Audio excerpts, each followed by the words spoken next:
you when you're mine, oh mine, mine, oh mine. Treasure, that is what you are. Honey, you're my golden star. You know you can make my wish come true. If you let me treasure you. If you let me treasure you.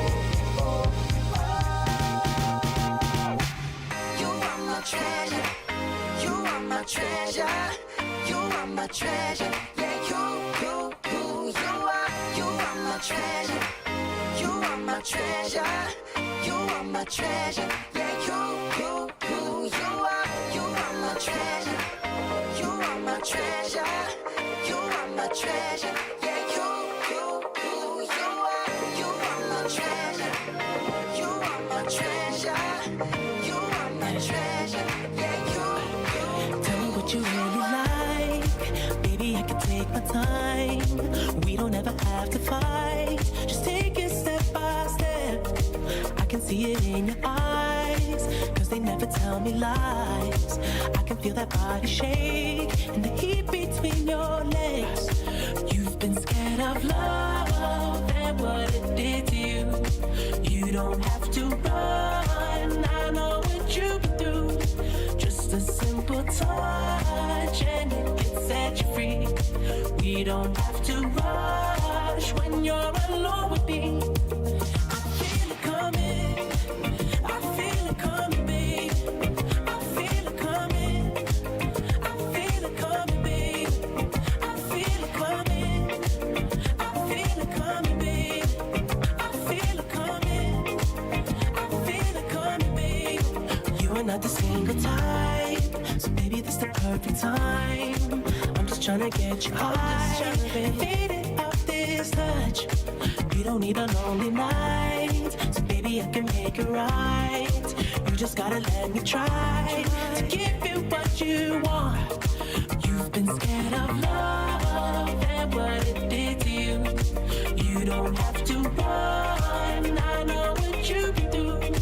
Just a simple touch and it can set you free. We don't have to rush when you're alone with me. I feel it coming, I feel it coming, babe. I feel it coming, I feel it coming, babe. I feel it coming, I feel it coming, babe. I feel it coming, I feel it coming, babe. I feel it coming, I feel it coming, babe. I feel it coming, I feel it coming, babe. I feel it coming, I feel it coming, babe. I feel it coming, I feel it coming, babe. You've been scared of love and what it did to you. You don't have to run, I know what you've been through. Just a simple touch and it can set you free. She don't make you rush when you're alone with me. I can feel my face when I'm with you, but I love it, but I love it. Oh, I can feel my face when I'm with you, but I love it, but I love it. Oh, and I know she'll be the death of me, at least we'll both be numb. And she'll always get the best of me, the worst is yet to come. All the misery was necessary when we're deep in love. Yes, I know, yes, I know, girl, I know. She told me don't worry about it. She told me don't worry no more. We both know we can't go without it. She told me you'll never be alone. I can feel my face when I'm with you. I can feel my face, but I love it, but I love it, but I love it, oh I love it. Oh, I can feel my face when I'm with you. I can feel my face, but I love it, but I love it. Hey, did I ever give y'all the update on the fans in my computer situation? I told y'all about that last week, didn't I? Did I ever give y'all the update on that?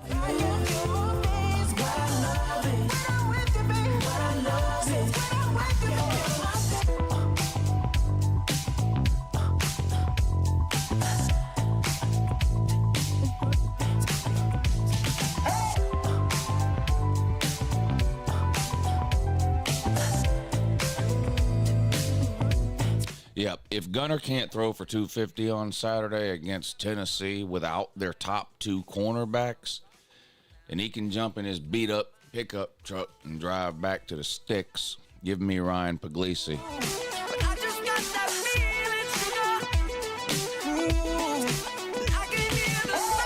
Yeah, so I told you about the fans and my computer quit working and I had to order some new ones or whatever. I ordered them. They came in. And guess what? I put them in myself and they work. Yeah. I opened up the computer, took the old fans out, unplugged them, the whole deal. Opened up the new ones, put them together, screwed them into the computer, plugged them into the motherboard too, like I knew what I was doing. Turned the computer on and everything fucking works. Hey, I know how to do stuff. The lady couldn't believe it. The lady had zero faith in my ability to do that. She was like, we better get the boy in there, her son. You better get the boy in there. This, that, and the other. I said, look here. I know how to do stuff.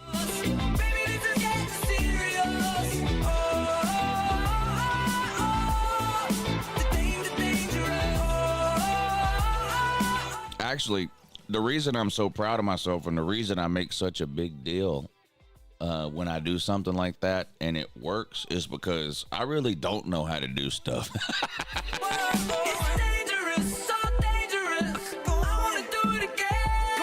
Y'all remember the story of Pigskin Pete hanging up a new TV in his living room a few years ago? You know? And he was drilling a hole in the wall and he drilled right into a plumbing pipe and flooded his living room. Like, that's me.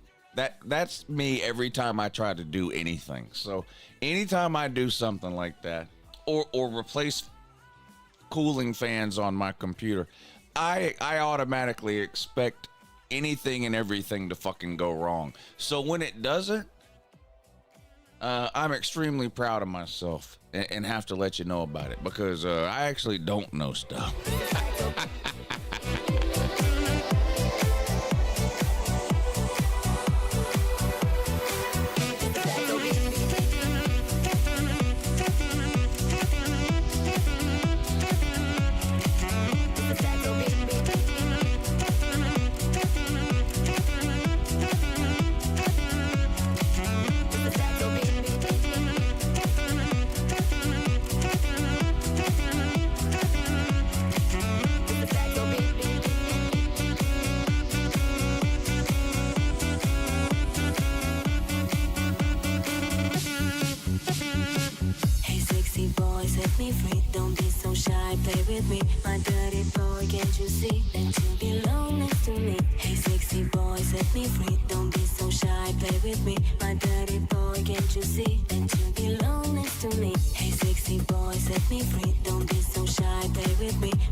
Me too. I hit 3 out of 4. The first one I did. Now, the one I did last weekend, I only hit 1 out of 3. But I'm going to hit one this weekend. I actually was talking to, I think I'm going to start doing, I might do 2 a week. I've been just doing 1 a week. Hell, I am a huge degenerate after all. I might start doing like 1 on the noon games, 1 on the afternoon games, and 1 on the primetime game. I'm sick.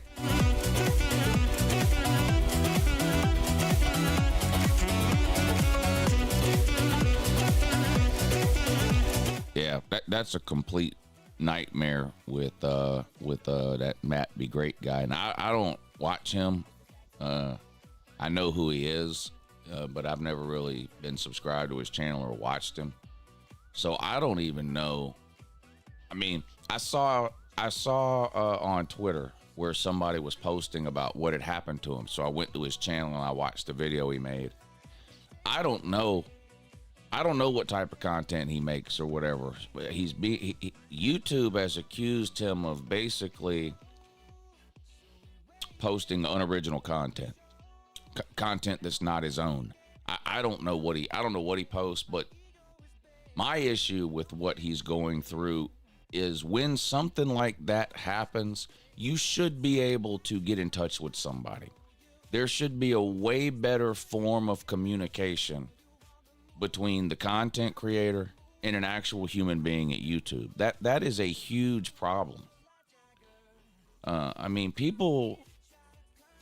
this is how people earn a living. It would be like if you went to work one day and you went to clock in and you couldn't clock in. A message popped up that said, you can't clock in, you're fired. And you went to talk to your boss and he wouldn't talk to you. And so you went to human resources, but they wouldn't talk to you. So you tried to call corporate, but nobody would answer and they wouldn't talk to you. So all you know is that you're fired. You don't know why. There's no opportunity to explain or plead your case. There's not even anybody you can talk. It's a big problem with YouTube. And that guy's channel is way bigger than mine. I mean, he's got almost 500,000. How many subscribers does Matt Be Great have? 500,000?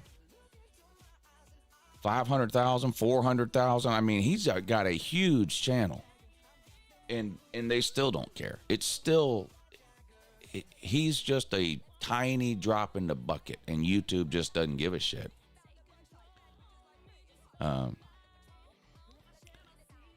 So I take him at his word that he didn't do anything wrong. That he is publishing original content. Like I said, I don't know, but even if what YouTube is telling him is true, he should be able to talk to somebody.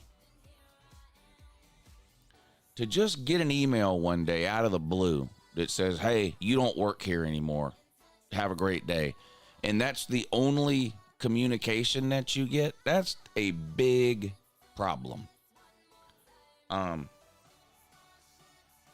Thankfully, I've never had anything that drastic happen with YouTube before, but there's been multiple times where I've gotten a strike for something that I shouldn't have gotten a strike for. And when you get a strike now with YouTube, you can't upload or do anything for a week. There's been times during the football season where I've gotten a strike for something where I didn't do anything wrong, yet I couldn't upload or do or live stream or anything for 7 days. You email people, you tweet at them on Twitter, you send them DMs on Twitter. I'm talking about YouTube people. Nothing. It's just, it's very frustrating. I hope he gets it. I hope at the very least he's able to get a hold of somebody and have a conversation with somebody at YouTube. Everybody deserves that opportunity. And if he didn't do what they're accusing him of doing, then everything should be reinstated. But that's a big problem.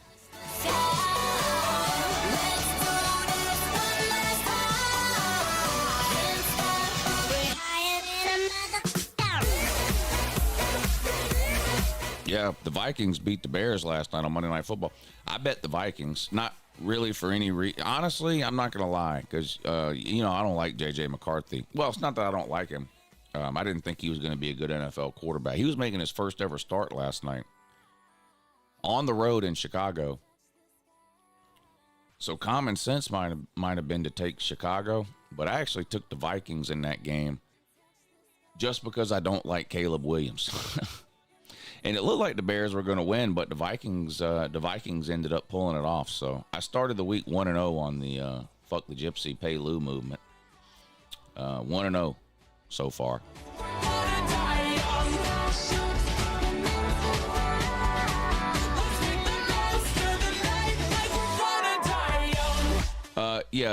North of Knox. Reading through some of the comments on the Matt the Great thing, I saw that too. Where it's like, you need to get in touch with a lawyer who specializes in YouTube claims and things like that.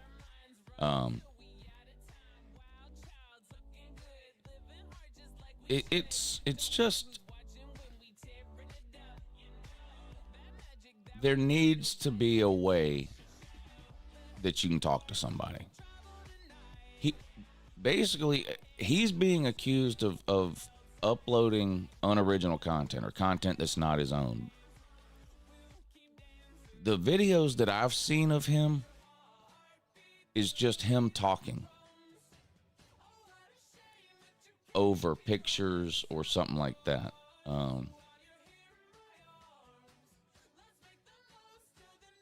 So I don't know. But he should be able to talk to somebody.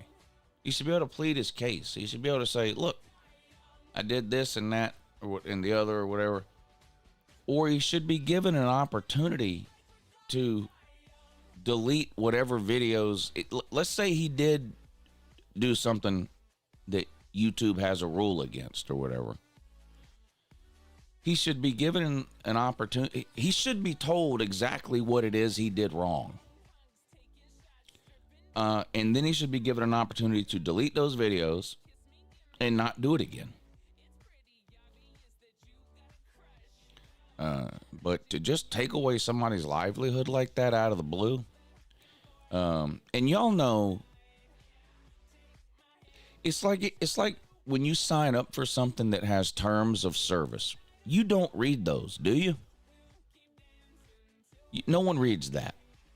Every time you sign up for something, there's 3 pages of legal mumbo jumbo terms of service. You don't read it. You scroll through it, you click OK, and you go on about your day. Well, that's how it is with the YouTube rules. I wonder if I can pull up the list of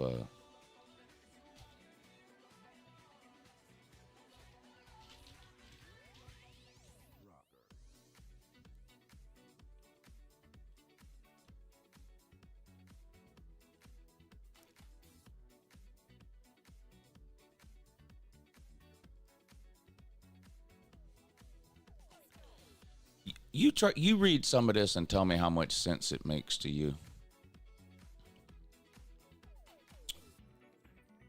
All right. The YouTube community is one that's built on trust. Content that intends to scam, mislead, spam, or defraud other users isn't allowed on YouTube. Okay? Sensitive content, nudity, suicide, self-harm, eating disorders policy. Where's the one he, I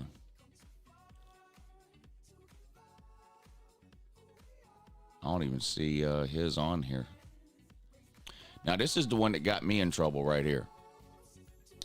Illegal or regulated goods or services policies. They suspended my channel one time for violating their policy against illegal or regulated goods or services. Now, when you read this policy, content intended to sell certain regulated goods and services is not allowed on YouTube. If you find content that violates this policy, report it. Instructions for reporting violations, blah, blah, blah. If you found a few videos you like, blah, blah, blah. Don't post content on YouTube if it aims to directly sell, link to, or facilitate access to any of the regulated goods and services listed below. Alcohol, bank account passwords, stolen credit cards or other financial information, counterfeit documents or currency, controlled narcotics and drugs, explosives, organs, endangered species or parts of endangered species, firearms, nicotine, including vaping products, okay, look at this. Online gambling sites not certified by Google. My channel got suspended one time for violating their policy on the sale of illegal or regulated goods or services.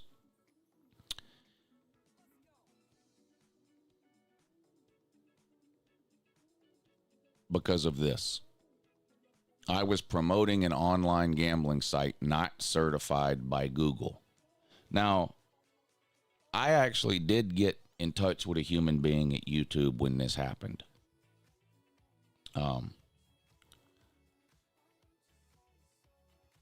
And they told me that Google and YouTube have a list of certified gambling sites that you're allowed to promote on YouTube. And if you promote any gambling site that's not on their list, that's what gets you in trouble. Now, if you were told that, what would your first question be? What would your first question be if someone told you, we have a list of sites that you're allowed to promote and you can't promote any other sites besides the ones on that list? What would your first question be?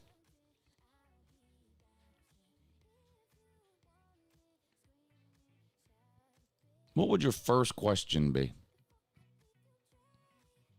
Yeah. Okay, great. That's awesome. Where's the list? Well, we don't actually have a list. We can't give you the list. I'd be like, what do you mean? What do you mean you can't give me the list? Well, we don't publish the list of accepted sites. I said, so how am I supposed to know if the site that I'm promoting is on your list or not? I don't know. What? It's shit like that, you know.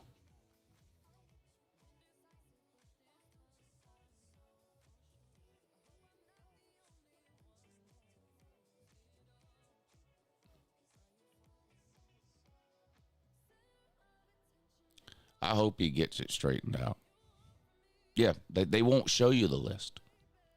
So if you're a YouTube creator and you get contacted by a gambling site and they say, hey, we want you to promote our deal, it's a roll of the dice. If you do it, it's a roll of the dice. So what I had to do, and this isn't perfect. I guess I could potentially still get in trouble again. But what I do now is I have a company that represents me now on all of my sponsorship deals. And they represent a lot of YouTubers, some big ones too. And so they have connections at YouTube. This company that I use, they have connections at YouTube. They can call somebody and get somebody on the phone at YouTube.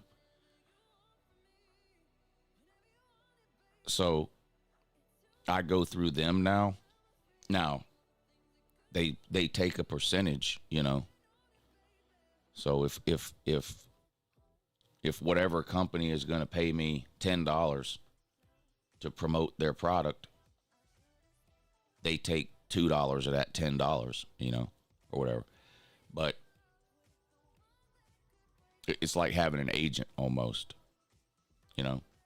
So they negotiate all the deals with these companies and all that, and I don't have to deal directly with the companies and all that. So it does save me some time there. And hopefully, you know, because they, you know, I have to put my faith and trust in them as an agency representing me, that they're going to weed out anything that could potentially get me in any trouble. And you know, I pay 20% basically for that. peace of mind. But it's a nightmare. I mean, YouTube's great in a lot of ways, but this is one area where they really dropped the ball. And I hope for Matt Be Great's sake and for all YouTubers' sake that they figure out a better way to go about this. I mean, you to just rip somebody's livelihood away with no real explanation of what you did wrong, no opportunity to talk to somebody, no chance to plead your case or explain what it is you're doing or why you did it, is crazy. So hopefully they get it figured out over there. I haven't, I've never had any communication with him, or whatever. I don't even know if he knows who I am. I think he knows who I am. I sent him a direct message on Twitter yesterday, and I said, man, this is horrible. I'm sorry. If there's anything I can do or whatever, let me know. I reposted your tweet and all, to tag YouTube and add if there's anything else. And he messaged me back several times.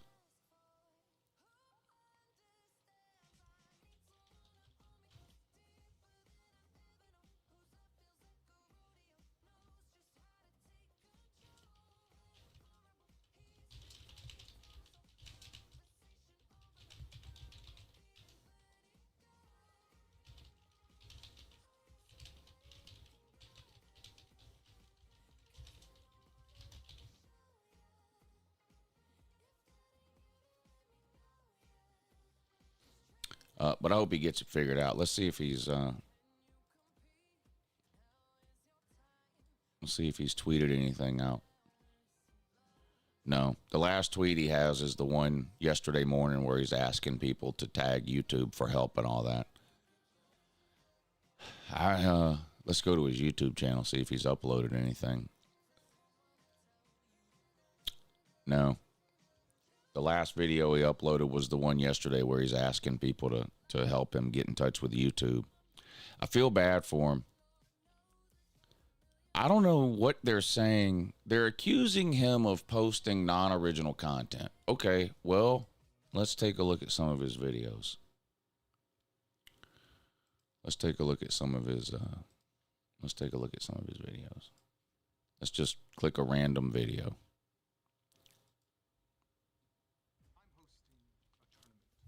He's being accused of, YouTube is accusing him of posting non-original content. Let's see. All right, well, first of all, let me say this. Because I see other people do this too. And I see people will put this in the description of their videos. Posting this or putting this in the description of your videos is pointless. The following video falls under fair use guidelines. Any attempt to claim and falsely DMCA is illegal and will be countered. Enjoy. This does no good.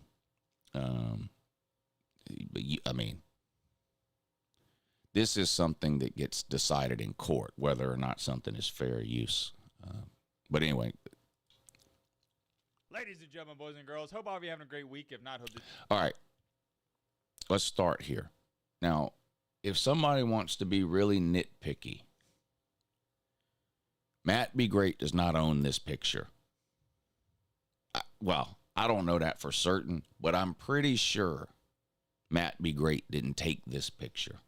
I'm pretty sure he found this picture somewhere on the internet. Now, I do that all the time, too.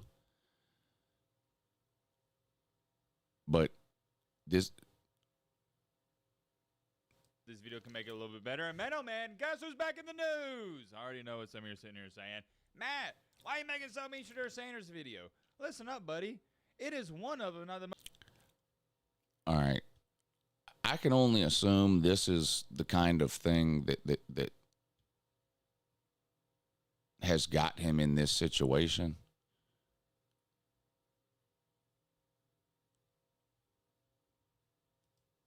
can hate him. Doesn't really matter because guess what? You're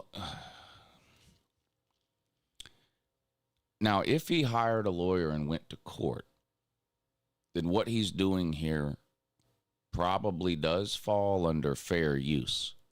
But posting that it falls under fair use at the beginning of the video doesn't mean anything. You know, him saying it's fair use doesn't mean anything. It probably is, but that's something that gets decided in court. But I don't know if this is why. I have no idea if this is why he got in trouble or not. But like this is not original content. I mean, that's true, but he's talking over it. He's providing commentary on it, which to my understanding makes it fair use.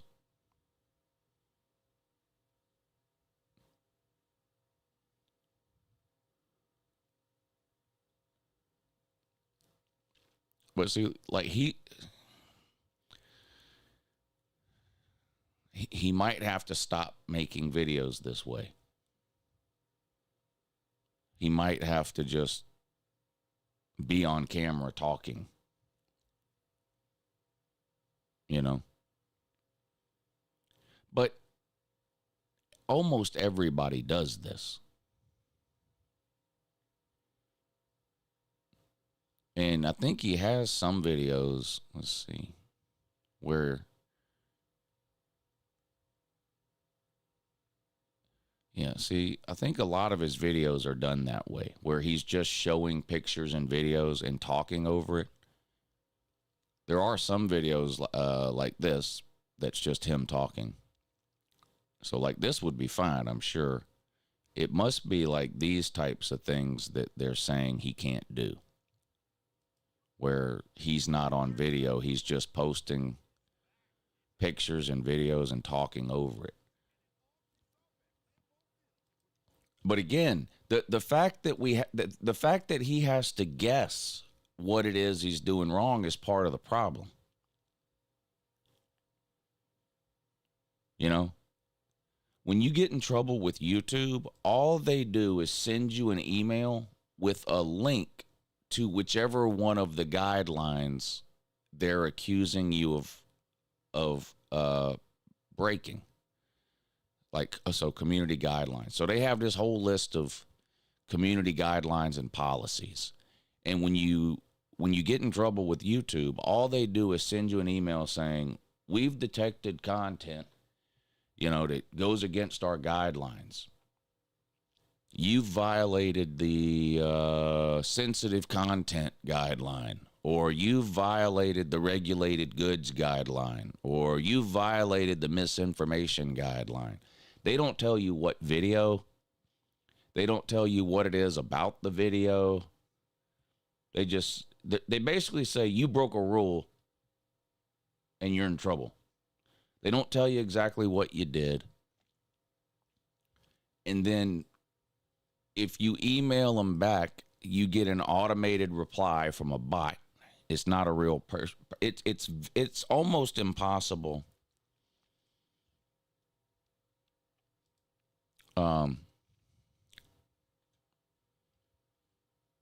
Let me ask him.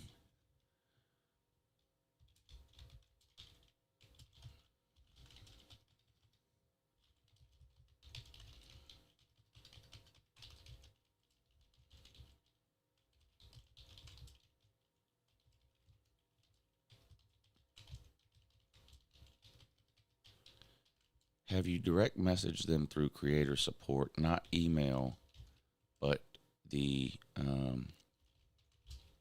chat bubble for creator support? The only way I've ever gotten in touch with a human being at YouTube is not through emailing them, but through is it right here? Contact us. Contact options. You ever go on a website and on the bottom right there will be a little chat bubble, and you can click on that chat bubble like a customer service bubble?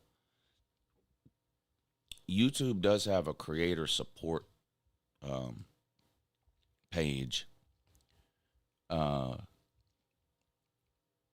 where you can do that. And in the beginning, it is an AI bot that you're talking to, but I have actually talked to a human being through that before. I wonder if he knows about that or has tried that. I just sent him another message on Twitter to see if he's tried that. But that's the only way I've ever been able to get in touch with a human being at YouTube. And that's part of the problem.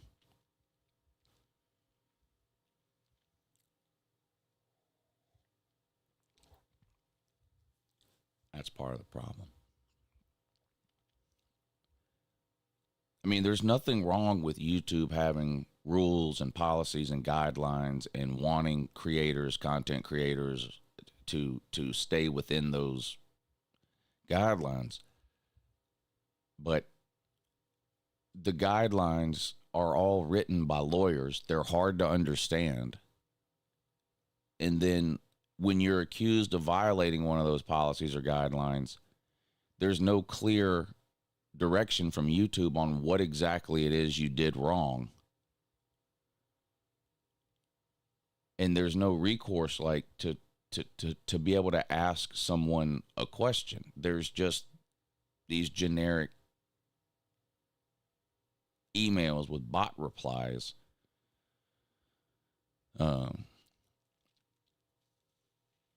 Yeah, huge YouTubers have a representative that they deal directly with at YouTube. Yeah, huge creators. I mean, you know, these people with millions of subscribers, Mr. Beast, people like that. They can get in touch with somebody at YouTube, yeah. But the average, you know, just your average person that earns a living on YouTube can't get in touch with anybody at YouTube ever for any reason. And I feel bad for people when something like this happens, because again, and the point to me is not whether he did something wrong or not. Maybe he did, I don't know. The point is, when it gets to the point where they're threatening, or they do actually take your channel away, or in Matt Be Great's case, they didn't take his channel away, they just removed his ability to monetize anything. He can't run ads anymore. He can't do channel memberships anymore. He can't do super chats anymore. Like, so you're taking away a person's ability to earn a living without giving that person the ability to even ask a question. It's a big problem.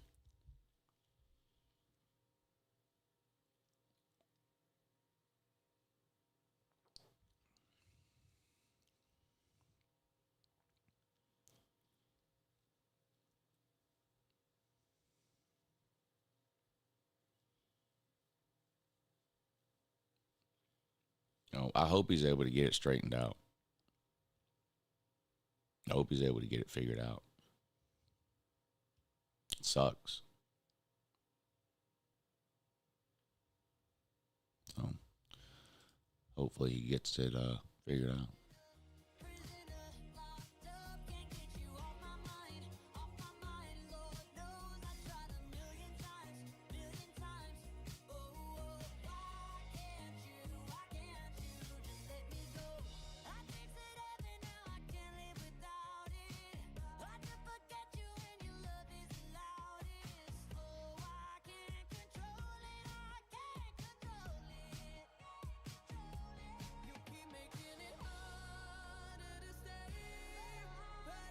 Nothing on today to bet on except baseball. So 1-0 after hitting on the Monday Night Football game last night. But if I want to lose money betting on sports today, it's going to have to be on baseball.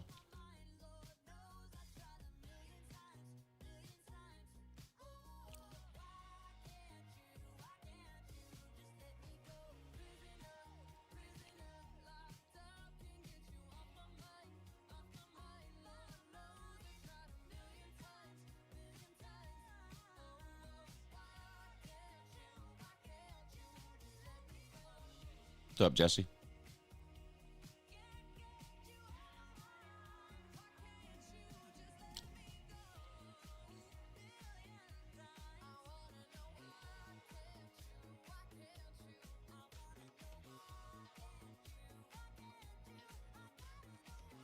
Do you bet days in advance sometimes? On football, sometimes I do.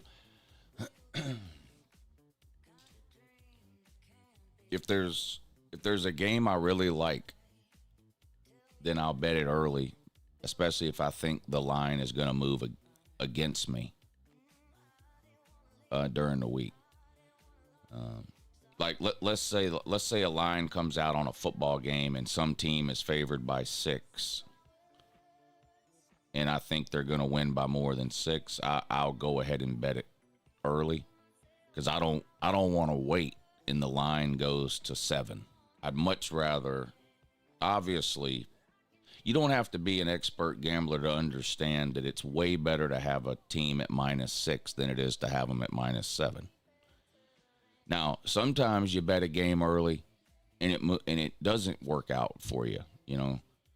Sometimes you bet a game at -6 and then 2 days later it's at -5. Well, I mean, you'd rather have it at -5 than -6 if you're betting on the favorite. So it works against you sometimes, but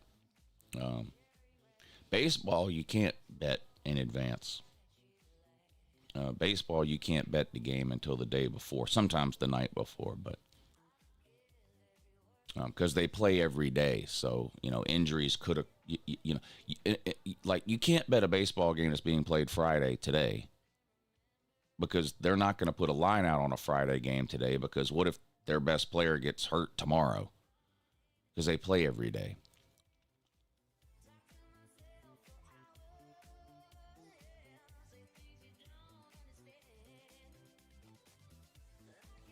You can bet futures in advance, but that's the whole point of a futures bet, is that it's a bet on something that happens later. Like you can bet who you think's going to win the World Series or who you think's going to win the American League or whether or not a team's going to make the playoffs. You can bet on things like that ahead of time in baseball. But as far as betting on games, no. You can only bet on a game once it becomes the next game.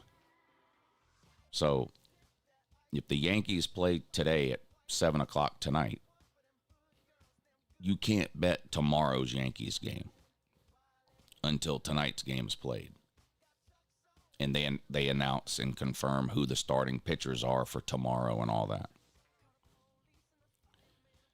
In football, the lines usually come out 6 days before. So like in football, most teams play on Saturday. The lines for the next week's game come out on Sunday, the next day. Sometime Sunday afternoon, the lines will come out. And then, you know, you can bet Sunday afternoon, Monday, Tuesday, Wednesday, Thursday, Friday, whatever, all the way up to the time the game's played on Saturday.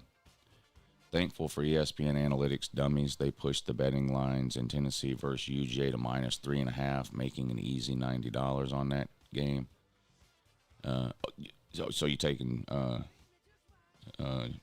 Georgia -3.5. There you go. Good bet, bud.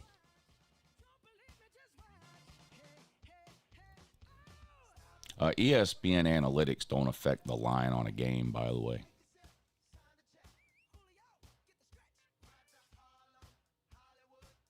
So ESPN Analytics didn't have anything to do with the line moving to 3.5. Lines move based on money bet on the game.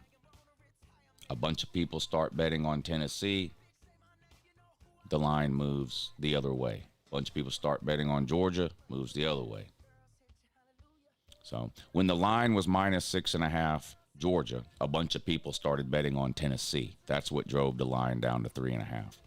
If now a bunch of people start betting on Georgia at 3.5, the line will go back up to 4, then 4.5, then 5 until it evens out again. People live by that graph of who is favored to win via ESPN. No, they don't.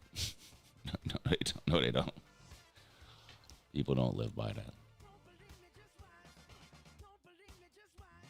I will say this about that ESPN that's an FPI. You're talking about the FPI graph that they put out.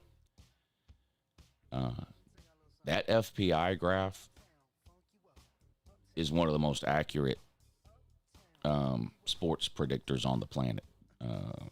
Over the last 5 years, ESPN's FPI has hit 74% of the games right.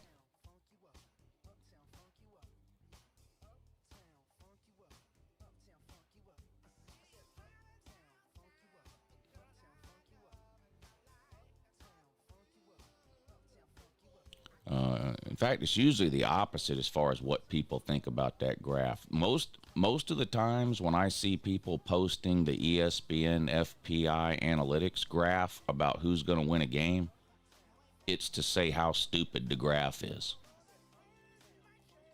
Like it's usually whoever is predicted to lose on the FPI analytics graph, it's usually fans of that team that are then posting the graph to say how stupid FPI analytics is. I rarely see fans of a team posting the analytics FPI graph when they're favored to win and using that as a reason why they think their team is going to win.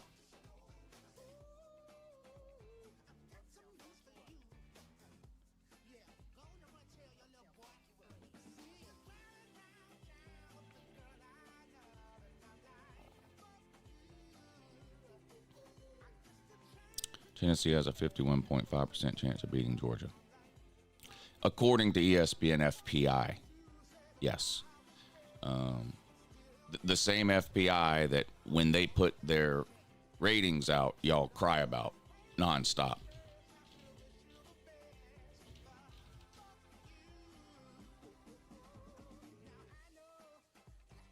You know, FPI puts this ranking out every week, and y'all cry into your Cheerios. And, you know, FPI has Alabama ranked 4th.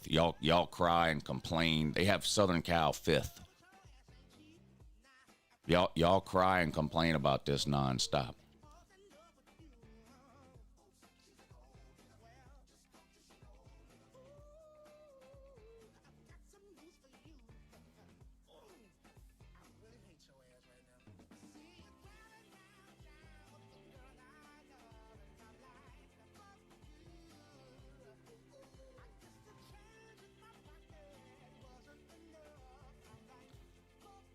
They have FPI has Florida ranked 1, 2, 3, 4, 5, 6, 7, 8, 9, 10, 11, 12, 13, 14 spots ahead of South Florida. They have Alabama ranked 1, 2, 3, 4, 5, 6, 7, 8, 9, 10, 11, 12, 13, 14, 15, 16, 17, 18, 19, 20, 21, 22, 23. They have Alabama ranked 23 spots ahead of Florida State. FPI does. So normally y'all bitch, moan, cry, and complain about FPI, but now that Tennessee has a 51.5% chance to beat Georgia according to FPI, somehow it's the gospel. Weird.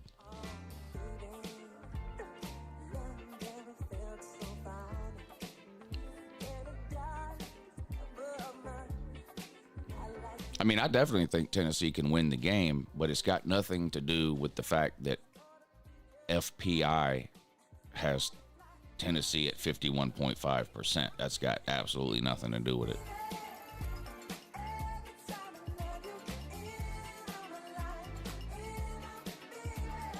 If the offense we've seen from Georgia the first 2 weeks of the season, if that is Georgia's offense, Georgia will lose the game.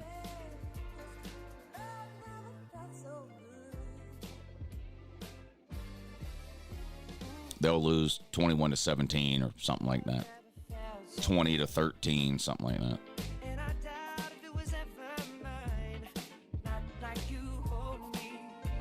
It'll be basically last year's Notre Dame game all over again.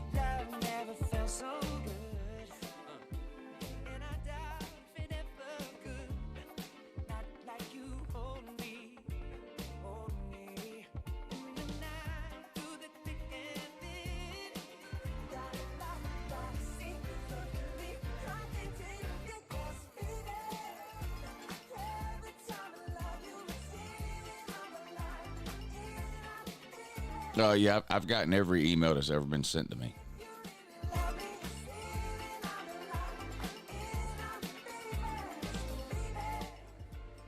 I had seen that on Twitter the other day.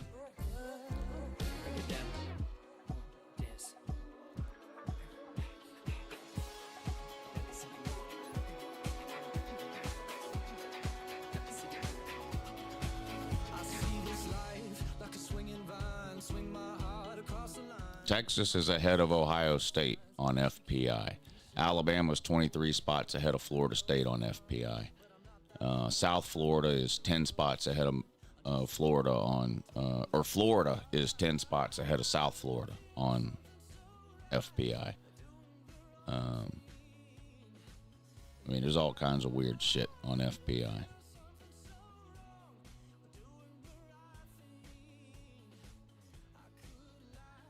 The FPI is the same thing as Josh Pate's power ratings, Josh Pate's poll. The FPI is nothing but who would be favored over who. That's all it is. It's got nothing to do with who actually would win the game. It's just who would be favored if they played on a neutral field. That's all the FPI is. It's a power rating.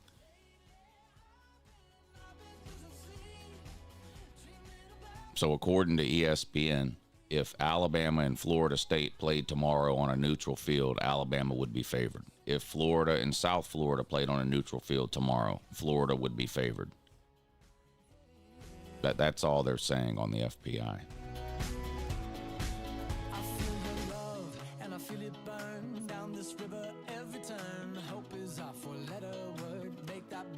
Yeah, we spent about 20 minutes talking about that, Levi. You'll have to rewind the tape.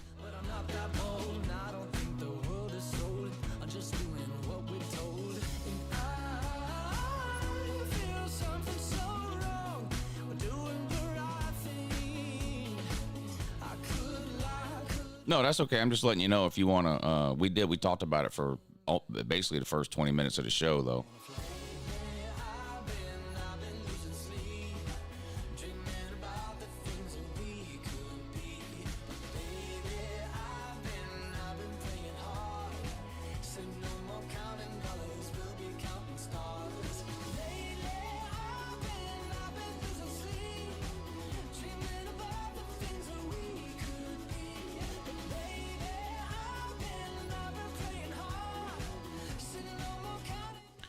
Tennessee losing to Georgia all these years in a row has really done something to the Tennessee fans' mind, too. This whole thing that they're doing on Twitter where they're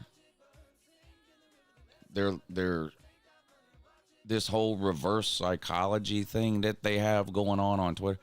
Do they really think that things they post on Twitter have some kind of effect on the game?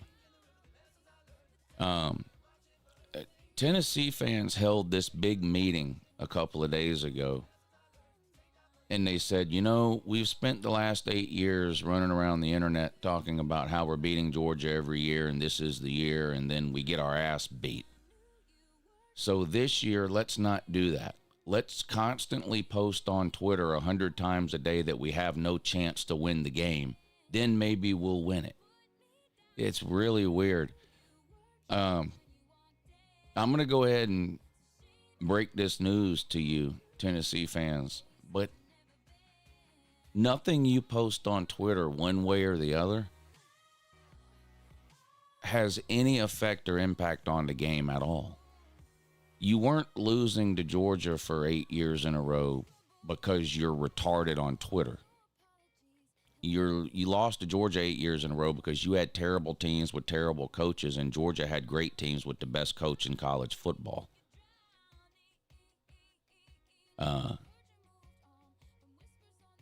this whole concerted effort by all of Tennessee Nation to run around the internet with the poor, pitiful me routine. Oh, my God, we've got no chance. Georgia's the greatest team ever. Kirby's the greatest ever. This is just a mismatch. There's just no way we can win.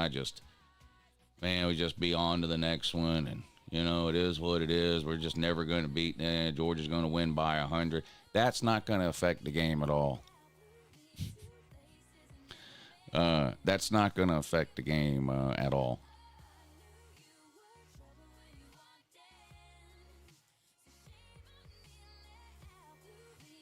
All right, Mike.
You don't know any casual Vol fans?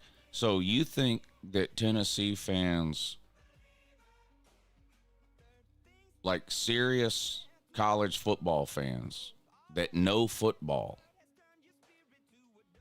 really thought Nico and Hendon Hooker and Joe Milton were winning the Heisman and the Natty, and like they really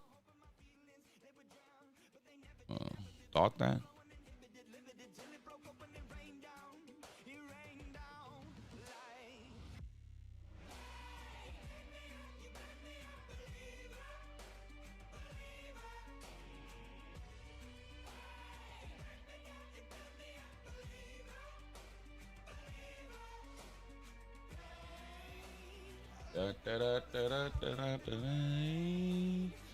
I need another cup of coffee. Oh boy. Yeah, I need another cup of coffee in that.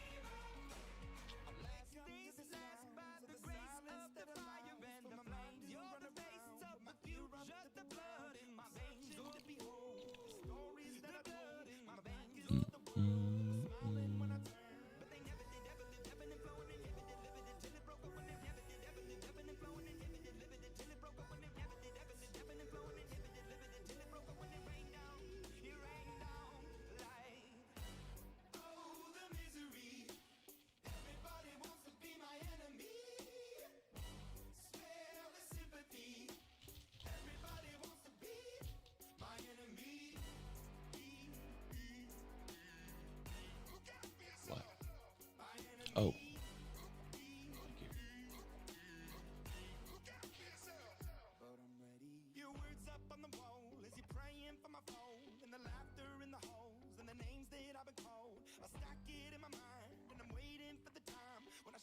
Does UJ have a development issue on offense?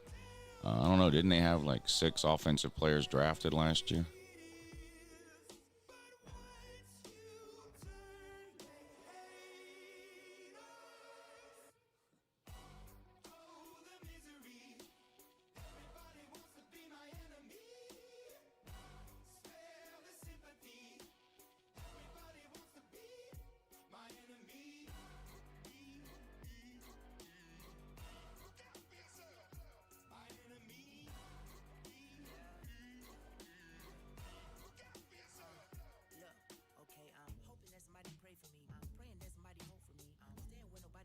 There's haters all over the place, Slaw.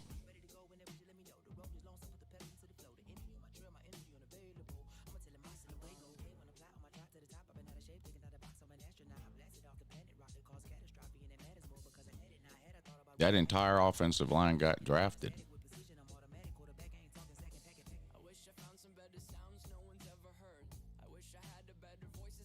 I mean, Tate Ratledge, Dylan Fairchild.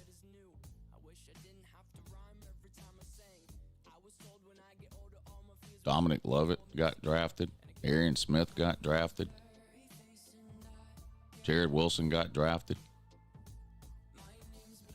3 of Georgia's offensive line starters got drafted last year. The other 2 are still on the team and will be drafted next year.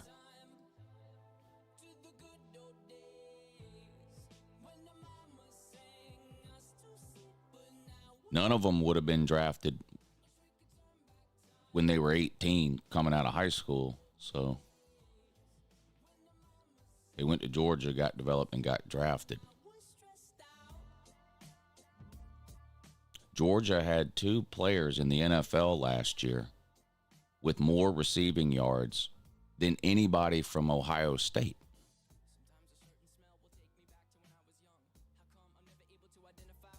So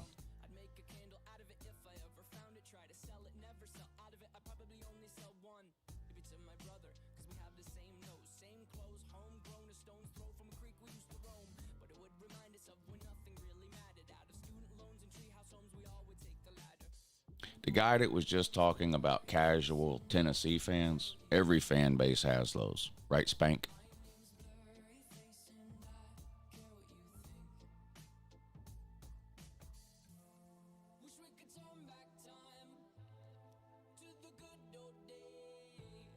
Ball games usually sold out, but no one in Knoxville loves the Vols. Who said that? No one in Knoxville loves the Vols?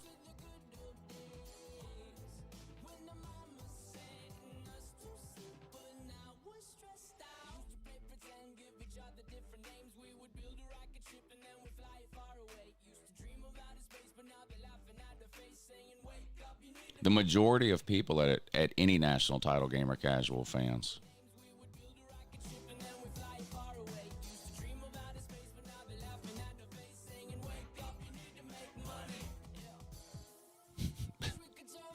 Being at a game proves you're not a casual fan.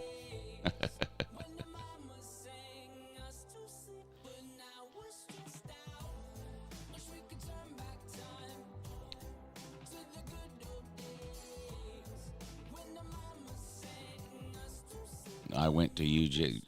40,000 people a year go to UGA. The majority of them are casual fans. The majority of students at UGA will go to Georgia games while they're there.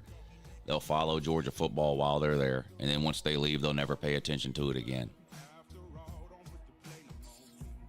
Going to a school doesn't make you some type of more of a fan than somebody that didn't.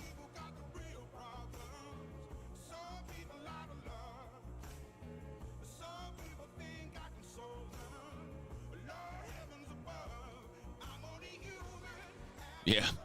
Did you major in football? Did you major in ball knowing? Let me go get my coffee. Don't ask my opinion, don't ask me to lie, and beg for forgiveness for making you cry. For making you cry. 'Cause I'm only human after all. I'm only human after all. Don't put your blame on me. Don't put the blame on me. Oh, some people got the real problem. Some people out of love. Some people think I can solve them. Lord heavens above. I'm only human. No, not having an opinion, but watching a team lead the country in dropped passes and then blaming the offensive coordinator is a definite sign of casual. I'm only human, I made mistakes. I'm only human, it's all it takes to put the blame on me. Don't put the blame on me. 'Cause I'm no prophet or Messiah. You should go looking somewhere high.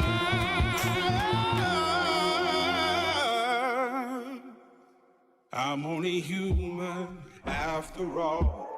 I'm only human after all. Don't put the blame on me.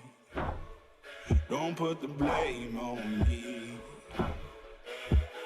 I'm only human. Do what I can. I'm just a man. Do what I can. Don't put the blame on me. Spending half of last season saying Carson Beck sucks and we should be starting Gunnar Stockton might be a sign of being casual, too. There's Georgia fans around still that still think Gunnar Stockton is better than Carson Beck, even though they've watched 2 weeks of football.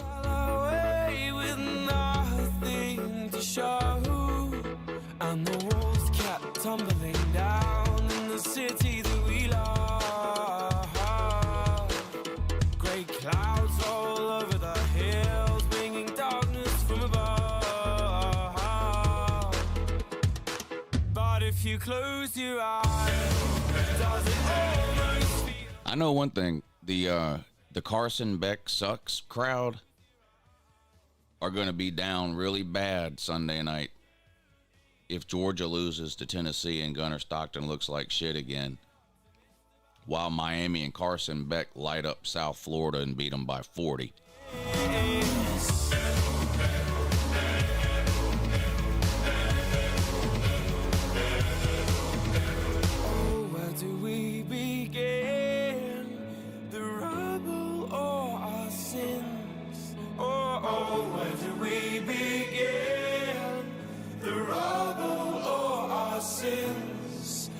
and the walls kept tumbling down in the city that we love. Great clouds roll over the hills, bringing darkness. Nick, that's not true. That's Colorado fans or Dion fans, and it's not even close. Does it almost feel like nothing changed at all? And if you close your eyes, does it almost feel like you've been here before?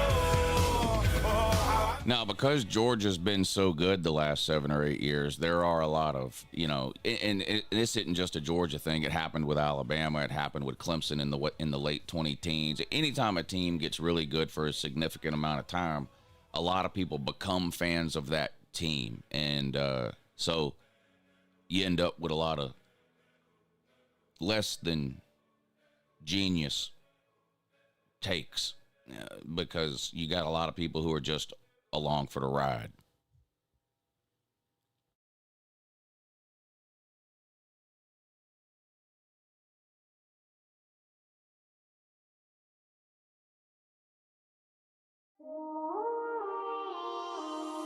Am I wrong for thinking out the box from where I stand? And most fans, casual or not, are pretty knowledgeable about their own team. Where things start to go wrong for them is when they either try to talk about other teams or they try to compare their team to other teams that they don't know that much about. And I've said this before, there's nothing even wrong with that. I mean, a lot of people that would hang around a channel like mine, those are the type of people that will watch college football for 12 hours on a Saturday. But if you were to add up like all of the people in this country that watch a football game on Saturday, however many millions of people that is, the majority of those people are only watching one game per day. So 51% or more are only watching one game, their game, and they don't watch anything else. And then, so if their team plays well, then they're like, well, my team can beat anybody. And they don't really know that much about the other teams. And then you've got sort of another splintered off group that maybe pays attention to the conference that their team is in. Like, there's a lot of that, right? People only watch the SEC or they only watch the Big Ten or whatever it is. So they don't know a whole lot outside of that or beyond that. But even casual fans generally know, like even casual fans generally can name their team's quarterback. You know what I mean? Or their team's starting running back, or they can name, 4 or 5 players on their team's defense. Even casual fans can do that when it comes to their own team. It's when you move beyond their team that things really start to break down for the casual man.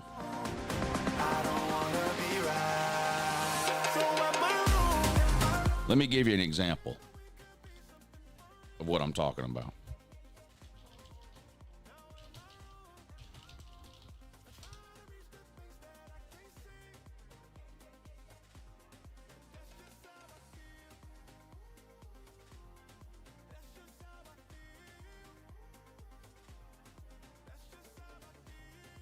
Tennessee fans, for example, who only watch Tennessee.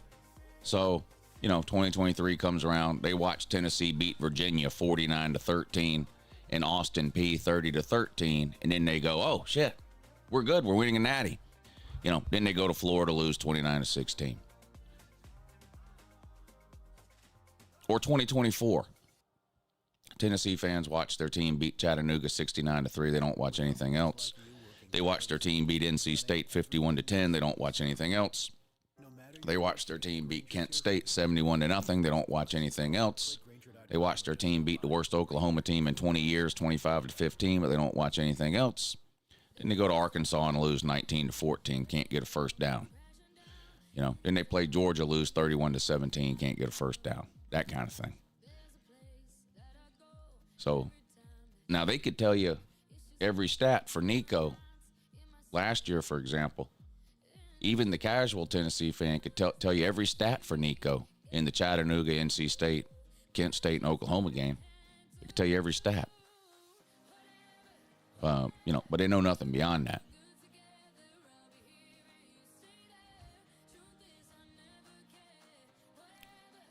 Yeah, Tennessee's 2 starting corners are out. And Georgia might have 2 starting offensive linemen out. It's week 3. Teams are going to have people out. It is what it is. Put somebody else in the game and let's go. But yeah, Tennessee's 2 starting corners are out. Georgia might be without Juan Gaston and Ernest Green, which is the entire right side of their offensive line. So it is what it is. People get injuries. You got to put somebody else in the game and play ball.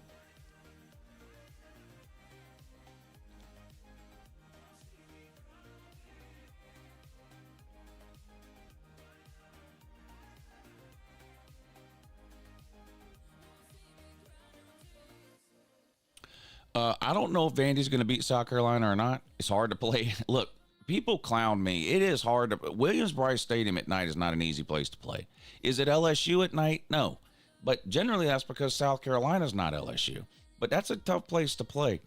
I'm not betting on that game. And I might not even make a pick on that game. Because I'm so excited to watch that game, I can't stand it. Diego Poverty and Lenore Sellers are 2 of the most exciting players in the SEC. Not necessarily 2 of the best. Maybe they are. But that's not what I'm saying. I just mean they're exciting to watch. I can't wait to watch that game. That's going to be a great game.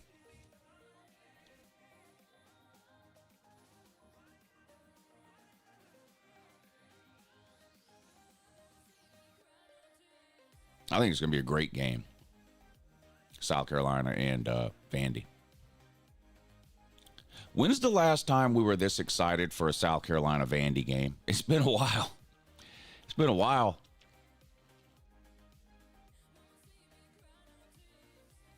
You know, the other one, and is it the next game for them too? Hold on. There's another South Carolina game that looks really interesting. That wasn't on a lot of people. Yeah. Oh, yeah. Look at this. South Carolina hosts Vandy. Next week, they play at Missouri.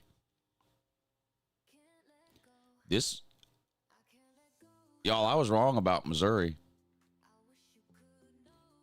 Missouri might be just as good or better than last year. I thought they'd be a little worse than last year. They looked good in that game against Kansas. Now, luckily for South Carolina, there is no home field advantage at Missouri. Well, it's got the worst home field advantage in the SEC. I guess there is some home field advantage at Missouri. Would y'all agree with that, though? Or is it Vandy? I don't know. What school in the SEC do you think has the worst home field advantage? It's either Missouri or Vandy, right? You know what really hurts Vandy is obviously they're usually not very good. And opposing fan bases love going to Nashville. It's like fans who travel to road games love it when their team is playing at Vandy. Nashville is probably one of the best like SEC cities for like things beyond the football game, nightlife, the bar hopping scene, things like that. So you always get whoever Vandy is playing at home, there's always a lot of the other team's fans there because opposing fan bases love the Nashville trip.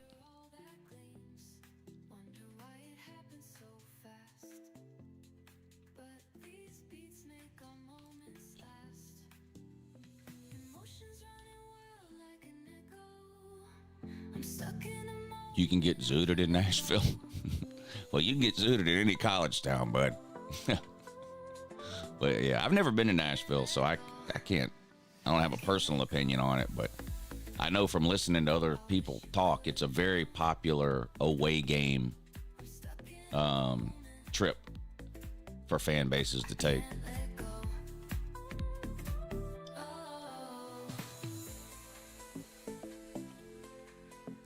You know, you can, as an opposing fan, you can do a trip to watch your team play Vandy in Nashville and make a 3 or 4 day trip out of it. You're not really doing that in Athens, you know? You're not really doing that in Tuscaloosa. You're not really doing that in Starkville, you know? But Nashville, you can make that, you can turn that into a 3 or 4 day trip.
Okay, so there's criminals in every city, and the more people there are in a city, the more criminals there are. So is there more crime in Atlanta than in whatever Mayberry town you live in? Yes. Because there's more people there. There's also less crime on the moon for the same reason.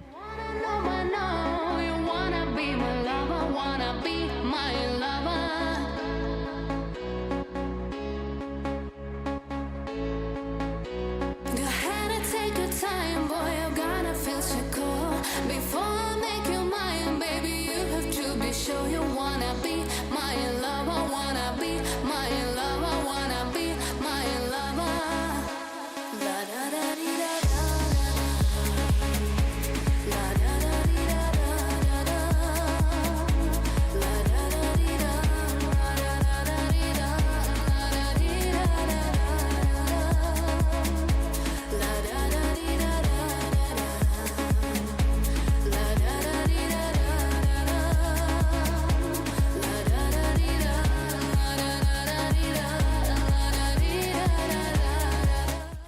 has the 15th highest murder rate in the United States.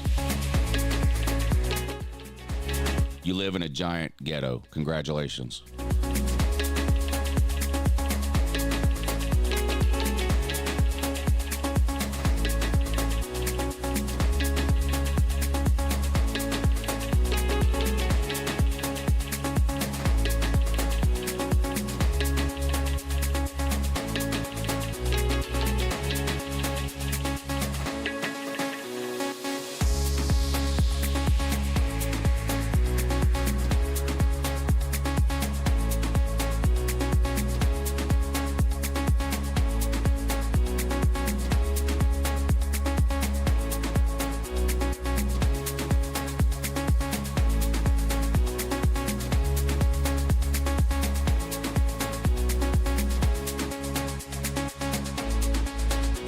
I don't believe anything that goes against my preconceived notion.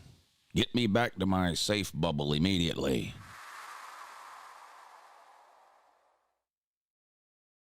This message is brought to you by Apple Card. Some credit card companies sell your spending data. We don't, because your business is not our business. If your credit card isn't Apple Card, maybe it should be. Subject to credit approval. Apple Card issued by Goldman Sachs Bank USA, Salt Lake City branch. Terms and more at applecard.com.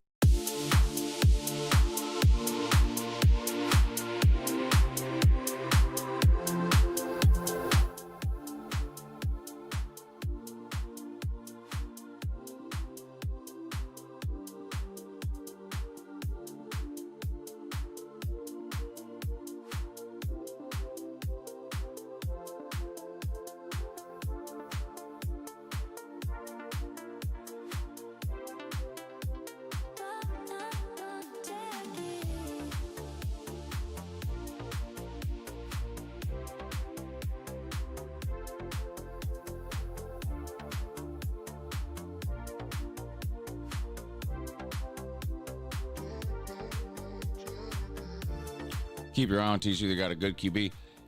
You know who's got a good QB? Where's Baylor, man? Does Baylor have the best quarterback in the country? I'm serious. Through the first 2 weeks of the season, maybe.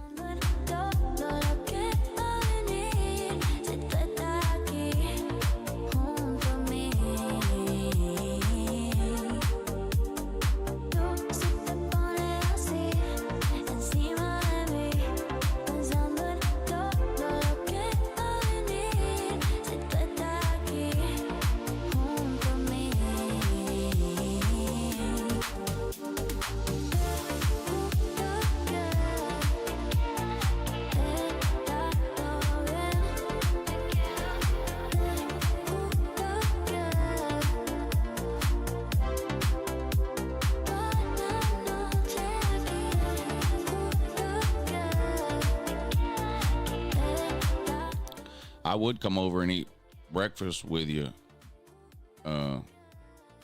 Double O'Neill, but Raleigh's just too fucking dangerous. I'm not going there.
What's the plan today? We need a plan. You have to have a plan. If you don't have a plan, then you can't stick to it. What's the plan today? Prediction videos for this week's games. Should I do a Billy Napier video?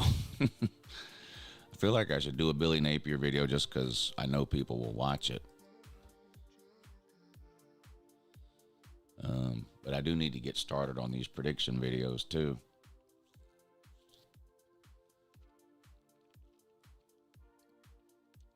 Mongolian chicken with shishito peppers and rice. Yeah, I'm gonna sit that one out, bud.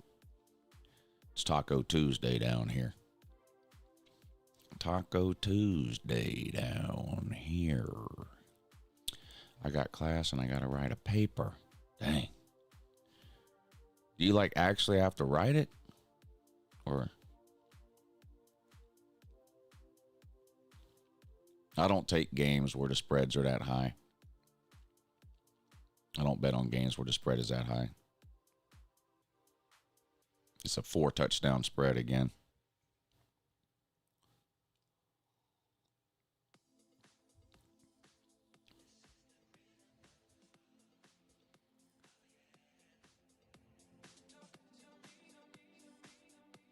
Too early in the week for predictions. Do Billy Napier. Good point. Yes, fair point. Billy Napier video today. Florida fans want Dan Lanning, Lane Kiffin. Who else do Florida fans want? I've seen them talking about Dan Lanning. I've seen them talking about Lane Kiffin. I've seen them talking about Alex Golish.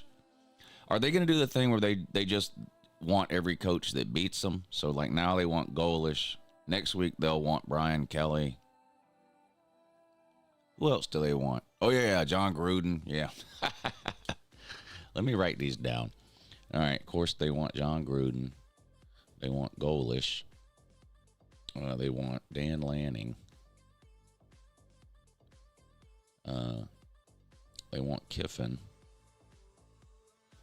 They want Jed Fish. I haven't seen that one.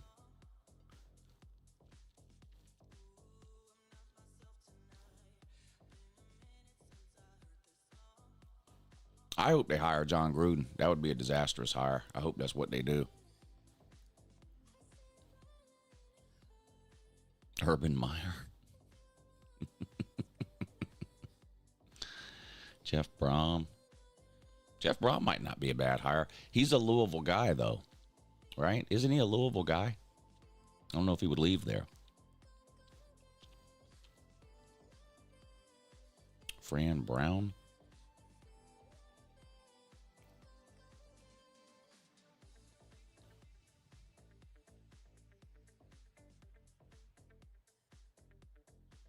Willie Taggart. Come on, man, Willie Taggart.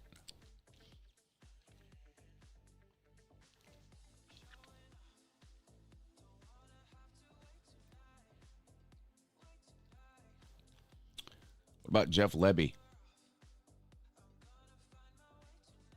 Or are they done with the Mississippi State deal? What about what's the offensive coordinator at Arkansas? What's his name? Fuck. Drawing a blank on his name now. The offensive coordinator at Arkansas. What's his name?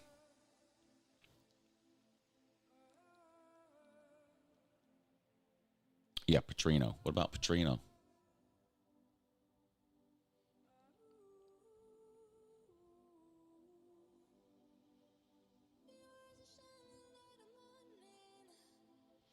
John Summerall.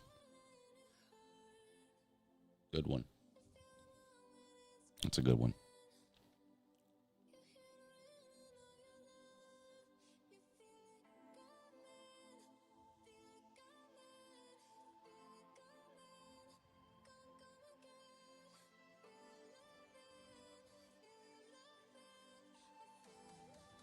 Is Jim Tressel still alive?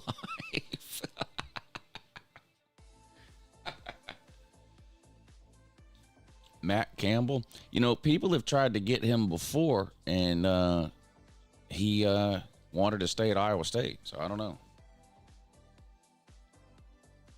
I'm writing all these down, though.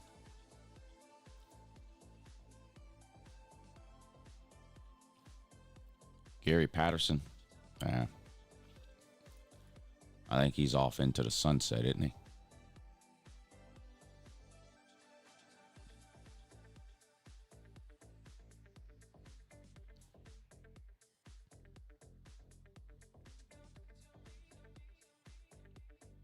Tom Herman.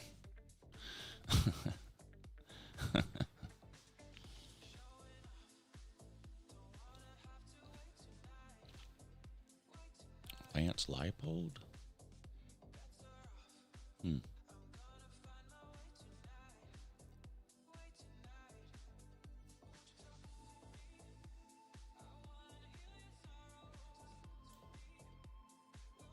I don't have time, Breezy. That's a great idea, but I don't have time to take the head coaching job at Florida.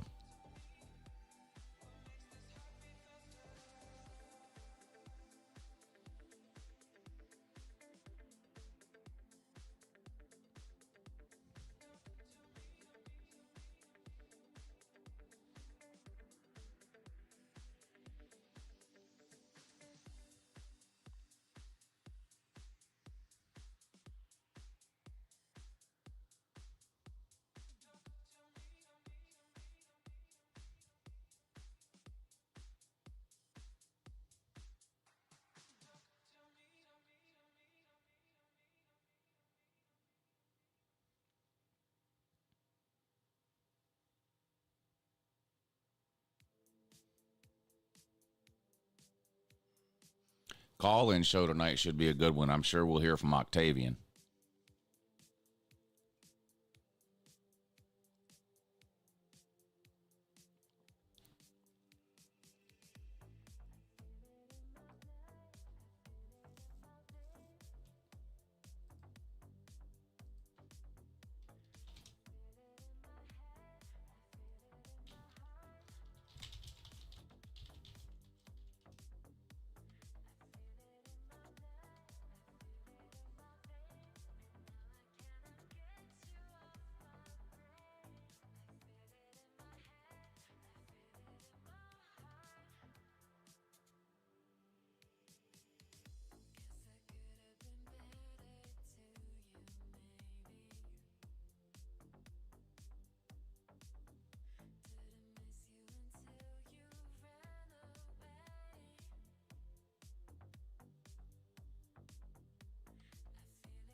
Yeah, I don't know who Bob Chesney is either. Oh, James Madison, coach. They're not going to accept that. They're not going to accept that. The fans won't accept that.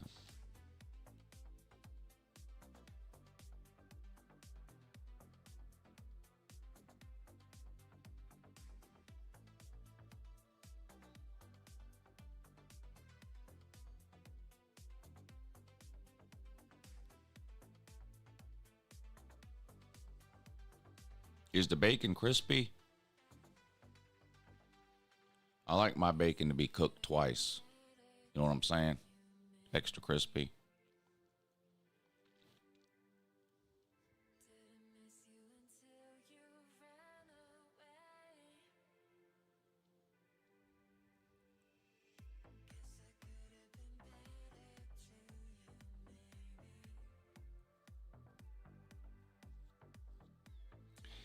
Here's how you tell what Tennessee fans run and hide.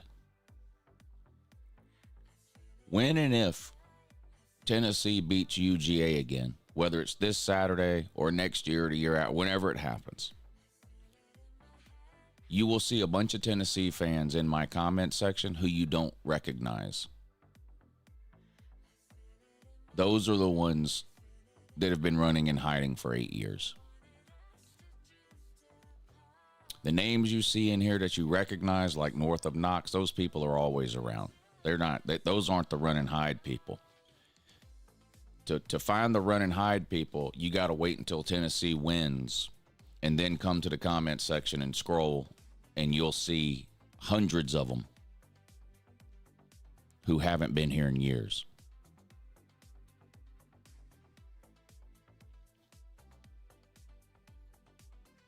That's what I was talking about last night on the Lunch Money Show. I don't want Georgia to go 9-3. I want Georgia to go 10-2 or better and make the playoffs. Or I want them to go 7-5. There's no real benefit to me if Georgia goes 9-3. If they go 10-2, that's great because I'm a Georgia fan and I get to watch them in the playoffs. If they go 7-5, that's great because I do YouTube for a living and I'll make an absolute killing financially if they go 7-5.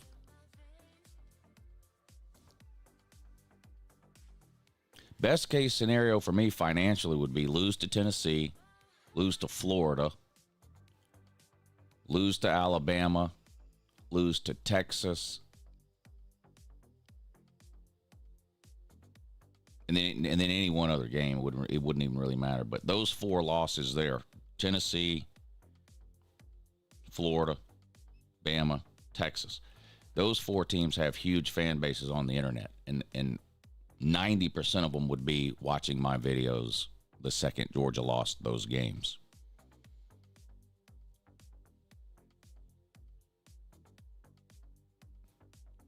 If y'all lose to Florida, you have to break out the jorts. I broke out the jorts on Sunday. I had the jorts on in the video on Sunday. The Your Season Is Over video. Luckily, I've got Claritin D to attack back. I got to give a shout out to the Florida fans. I thought they were going to get their feelings hurt because I used Tom Petty in the video. And, you know, they love Tom Petty, and Tom Petty is dead, and I thought they were going to get mad that I used Tom Petty in the video, but I haven't seen any. I haven't read all the comments. There's too many of them to read them all, but I haven't seen anybody bitching and moaning and whining that I used Tom Petty.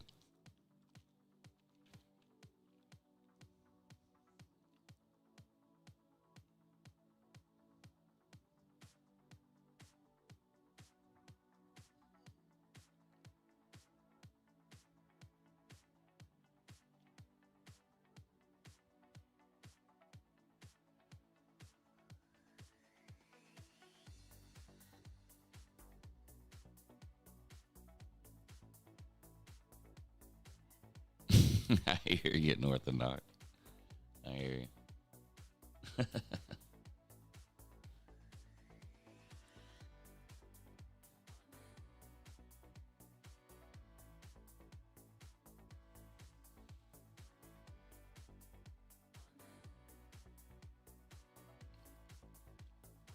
I mean, Georgia's not going to beat all these teams every year from now to the end of time. You know, Georgia's on a run that's likely to never be repeated by them. You look at their 3 rivals, Florida, Georgia Tech, and Auburn. Kirby has 1 loss to Auburn in 9 years, 1 loss to Georgia Tech in 9 years, and 2 losses to Florida in 9 years. That's the best run by far in Georgia's history as far as a 10-year run against their rivals. And even if you want to throw Tennessee in there, they've got only 1 loss to Tennessee. That's not likely to continue forever. I mean, we all want it to because Georgia's our favorite team, but those types of things don't last forever. You know, they're going to lose to Tennessee again at some point. Maybe it's Saturday. They're going to lose to Florida. They're going to lose to Auburn. They're going to lose to Georgia. They're going to lose to all those teams again at some point.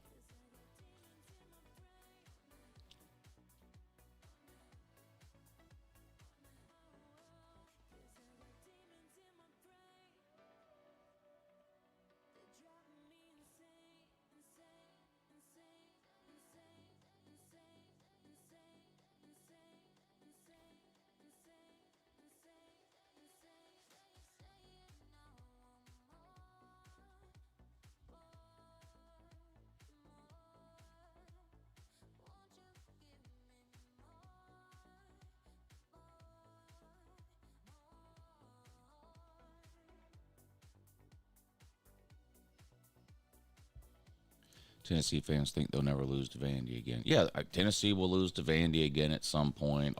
Alabama will lose to Auburn again at some point. Michigan will lose to Ohio State again at some point. I mean, that's why you have to enjoy these runs when you're on them, because they just don't last forever.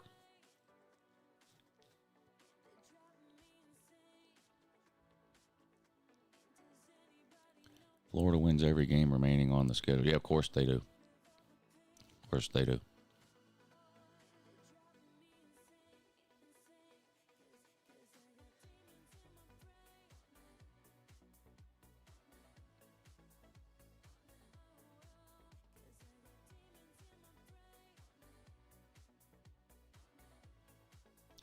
Florida is legitimately last in the SEC in week 2. Well, there's a lot of teams tied for last because...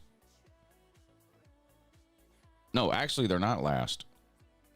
Kentucky is last. Because Kentucky is 0-1 in the SEC. A bunch of teams are 0-0. And Ole Miss is in first place by themselves at 1-0.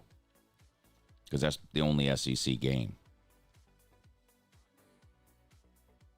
So Ole Miss is in first place at 1-0. There's 14 teams tied at 0-0. And Kentucky is in last place at 0-1.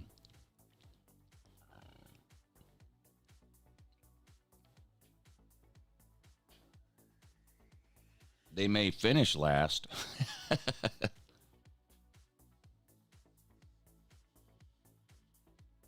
They may finish last.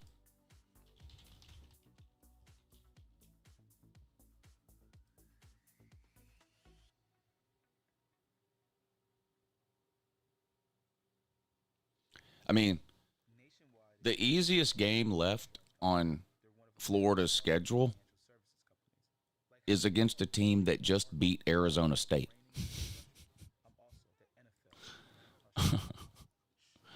Think about that. Florida's got 10 games left. The easiest game they have is against the team that just beat Arizona State.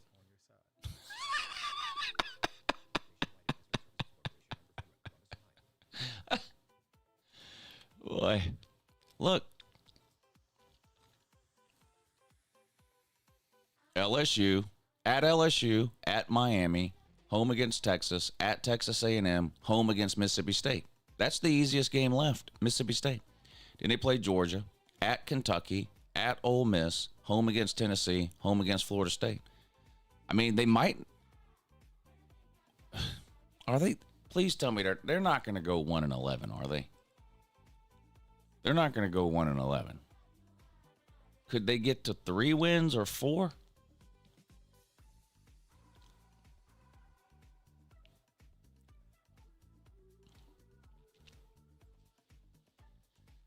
You're going to the Miami game? Oh, boy.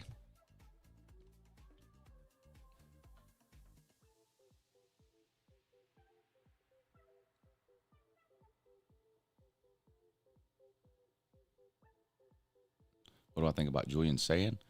I think he's got a lot of talent around him. I don't know if he's any good or not.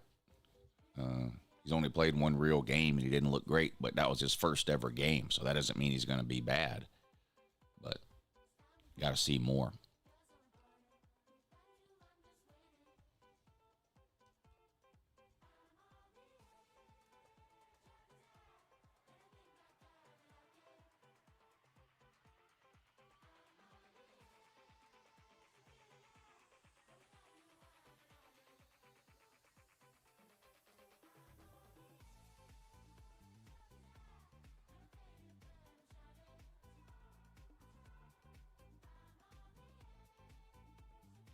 Everyone seems to think Arch is hurt. I saw the videos floating around about the weird faces he makes when he throws the ball, but then there's another video floating around of pictures of him throwing the ball last year and in high school, and he's making the same faces every time. He just makes weird faces when he throws the ball. So I don't know, but I don't know if he's hurt or not, though. I have no idea. After the first couple of drives on Saturday, I thought he looked pretty good. He started a little shaky on Saturday, against a nobody, but I thought he looked good after that.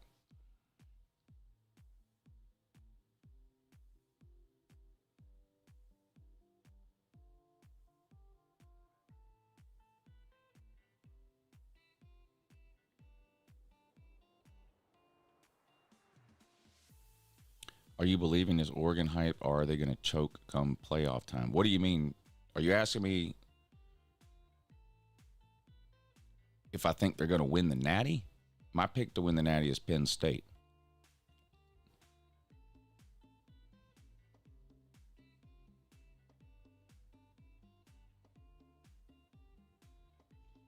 Gator 75 is not a Florida fan. That's somebody that has made a fake account pretending to be a Florida fan.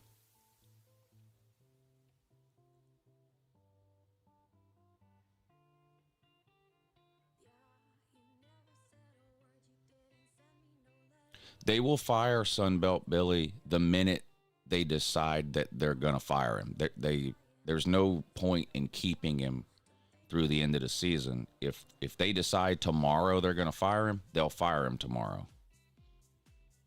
If they decide in 4 weeks they want to fire him, they'll fire him in 4 weeks. There's no let's just keep him through the end of the season and then fire him then. That's not a thing that happens.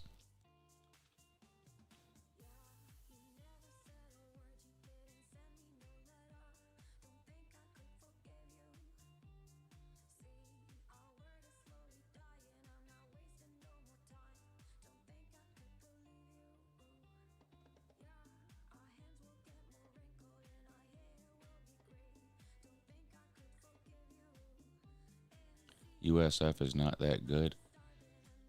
They might be the best group of 5 team.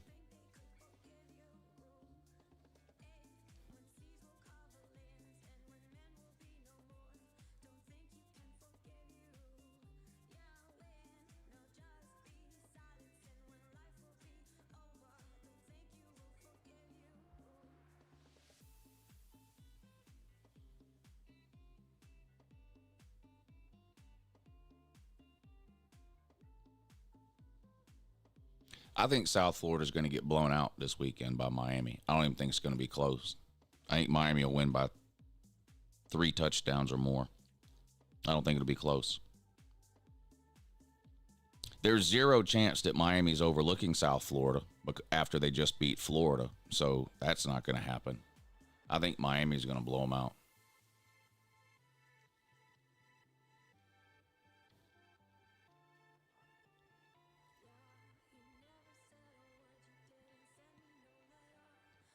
You seen Colorado starting their 3rd-string QB now? I saw he played in the game last week. I didn't know he was starting now. Is that true?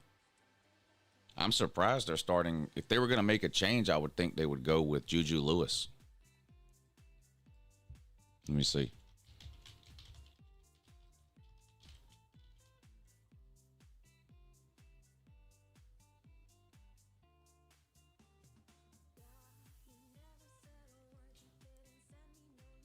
Deion and Colorado make a change at starting quarterback ahead of the Big 12 opener.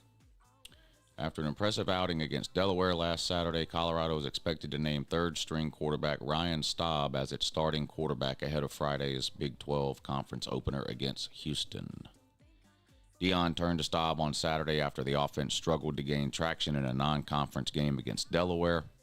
Staub ignited the offense, completing 7 of his 10 passes for 157 yards and 2 touchdowns. The performance has earned him the nod against Houston, where he will start over former 1st-string quarterback Caden Salter and blue-chip freshman Julian Lewis. Sanders hinted at a potential change at quarterback after the game, telling the media that he was not lost for direction on the state of the quarterback room. Staub, a redshirt sophomore, will lead the quarterback room until further notice. Yep, you're right. You are right.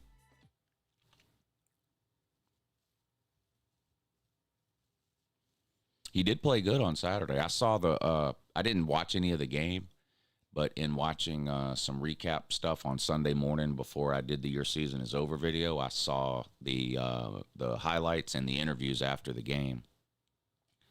I didn't talk about the Colorado game in the Your Season Is Over video because they played a nobody, but he did play good against Delaware. And we'll see what that means going forward. I mean, Houston's not a great team, but I would assume they're better than Delaware.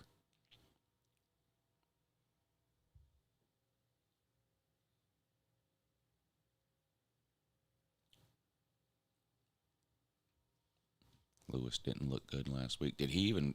I didn't even know he played.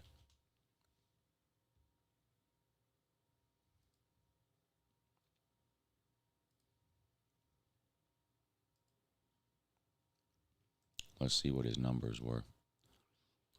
Like I said, I didn't watch any of the games, so I didn't even know he played. Let's see. 2 of 4 for 8 yards, so it looks like he didn't get to play that much. But yeah, Julian Lewis, 2 of 4 for 8 yards.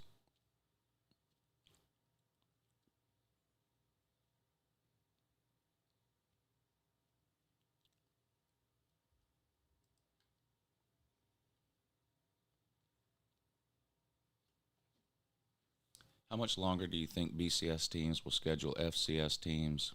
Seems to me like the days are numbered. Well, first of all, there's no such thing as the BCS, so there's no such thing as BCS teams, but I know what you're saying. You're talking about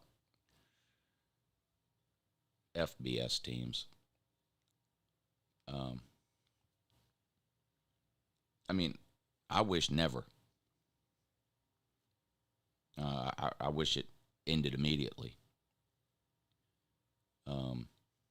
But I don't think it is going to end.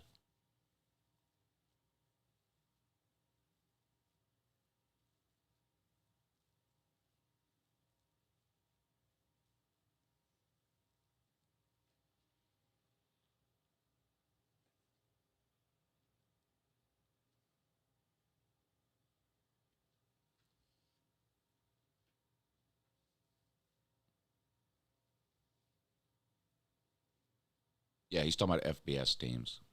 The 140, whatever it is, FBS teams.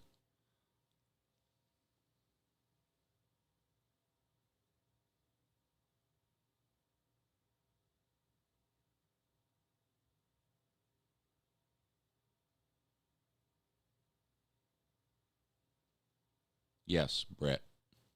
100%. You remember when they beat Tennessee? You remember when they beat Alabama a couple of years ago for the first time in forever? It will be that. That will be the reaction by Tennessee fans if Tennessee wins. They'll storm the field.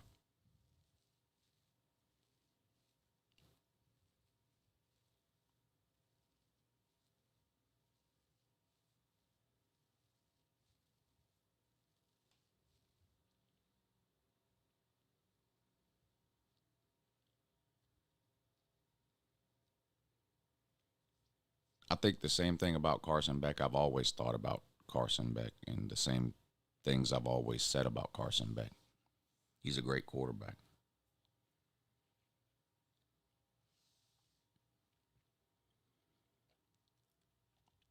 He was the best player on Georgia's team last year. Said it all off season.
Missouri's got a favorable schedule in the SEC. Texas has a favorable schedule in the SEC.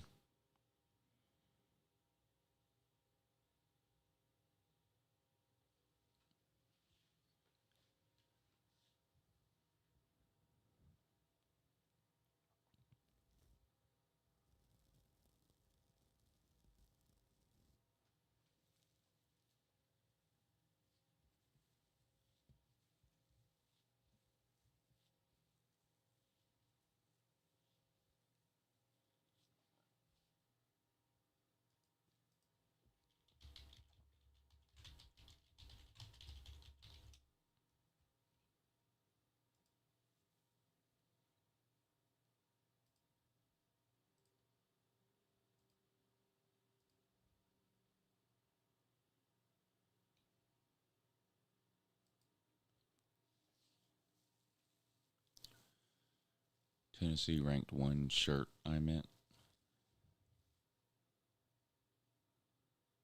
Huh? The Tennessee ranked number one for 1 week shirt? What about it?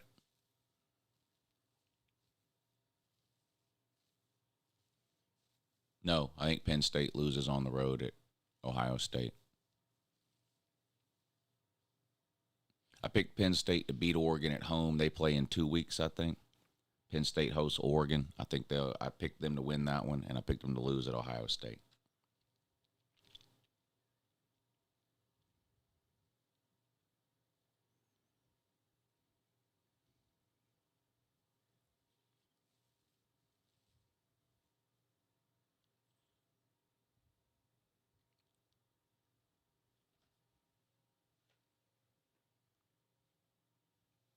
Smokey wouldn't stand a chance. He's half dead. He guy looks. You can see his ribs. Smokey's a sick-looking thing. Ugly ass dog.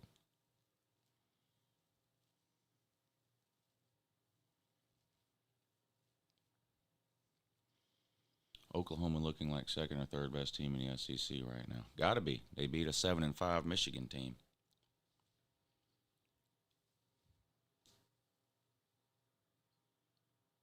Smokey looks like he has parvo.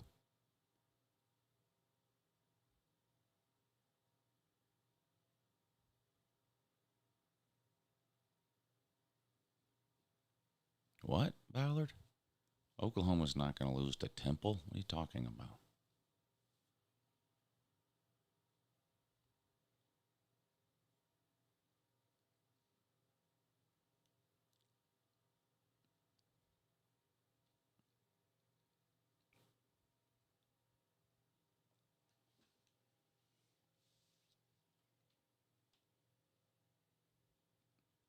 You think Oklahoma and Temple will be a competitive game, Ballard? Okay, buddy. All right, buddy. Do you run the Temple channel for Mark Rogers or something?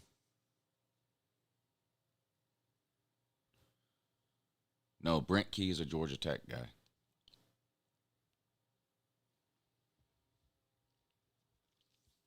And Florida fans wouldn't want him. He's never won more than 7 games in the ACC. Why would Florida want him?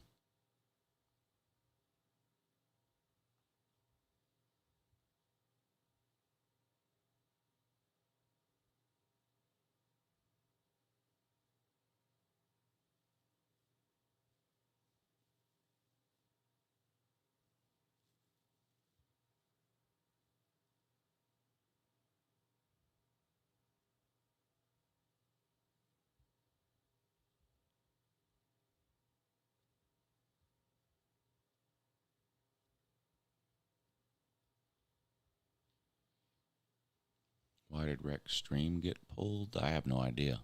I don't know anything about that.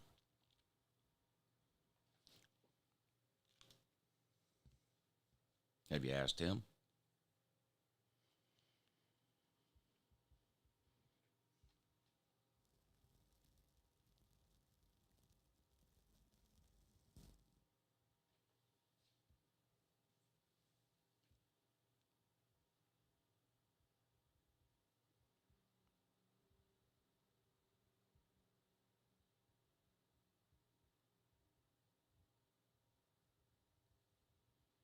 You think if Ryan Day goes back-to-back, he's the best coach in college football? Yes.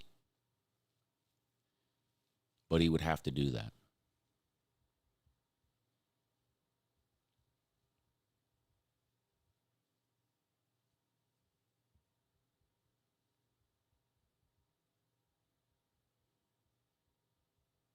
Why do you have Georgia Tech friends?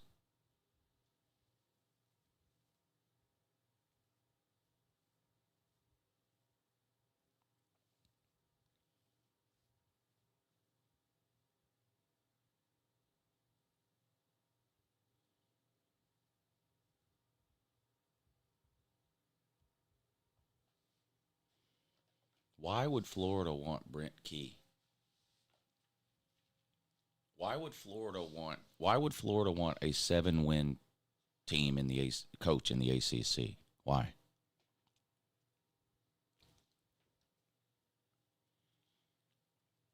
I'm pretty sure Oklahoma Man 94 is also Gator 75.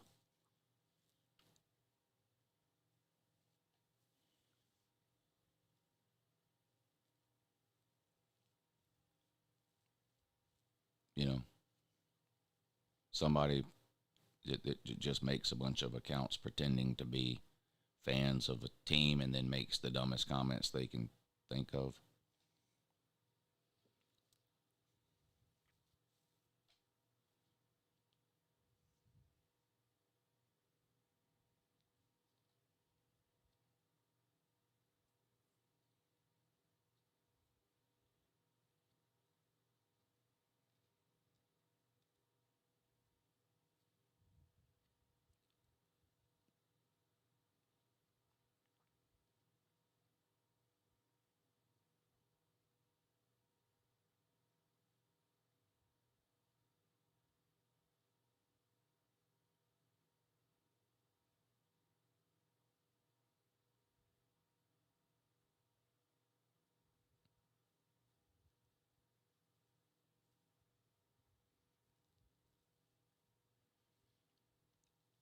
It's only getting up to like 80 degrees today here.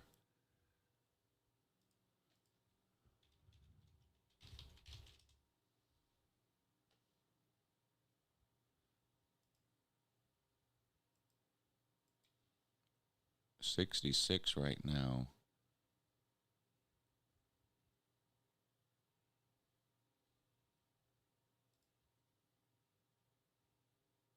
$82, high of 82 today. It's pretty good.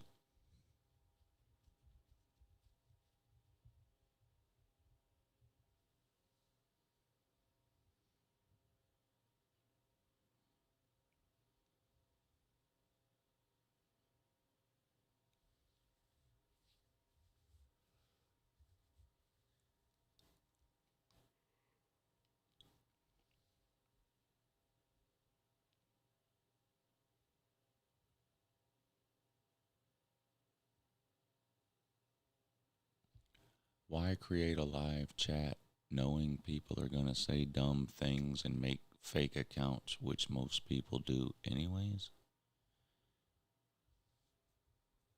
What do you mean? What do you mean why create a live chat? Like you want me to do the live show but turn the chat off? No. There's no reason to watch a live show if there's no chat.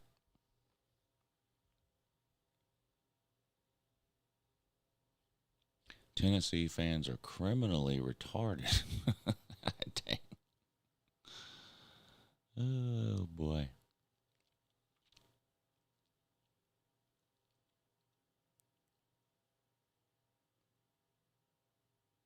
Yeah, I love the trolls.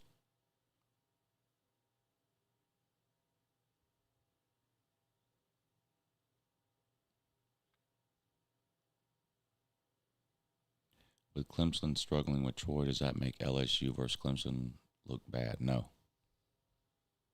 Not to me.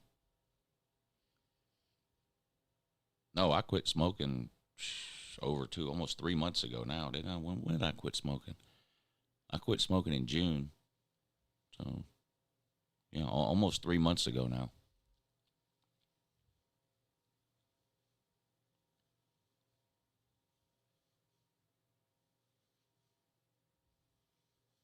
It does feel good.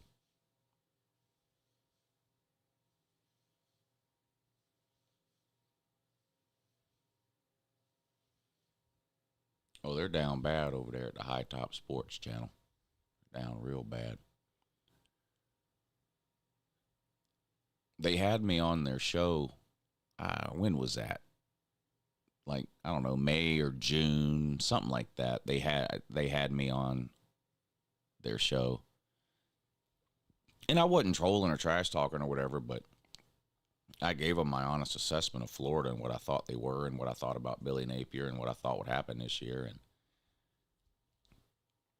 I'd love to find that video because the comments are amazing. You know, the comment section is full of people telling me how stupid I am and that I'm an idiot and Florida's going 10-2 and, you know, Lagway, Heisman, all this kind of thing. And it turns out everything I said to them back in May and June, they're now saying today. They're saying the same thing today that I said in May and June. I wish I could find that show.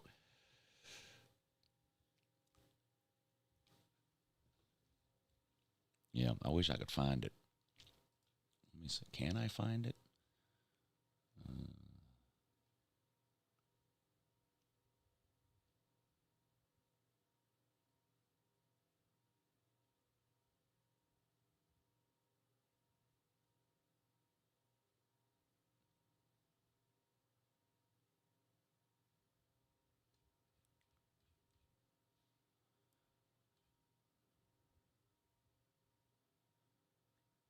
Let me see if I can find it. I don't remember exactly when it was. That's the problem. Seems like it was maybe like about 3 months ago, maybe.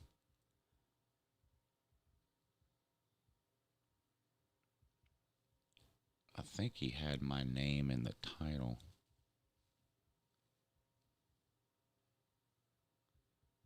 Might have even had my picture on the thumbnail.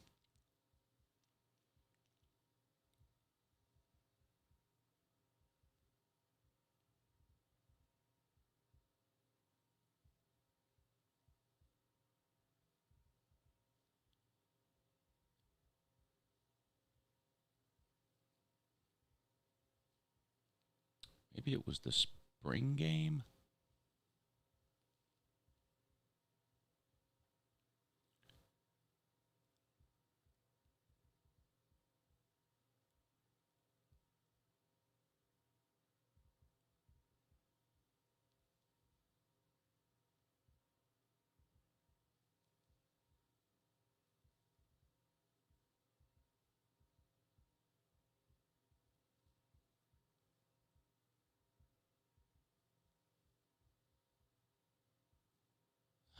I can't find it. I can't find it.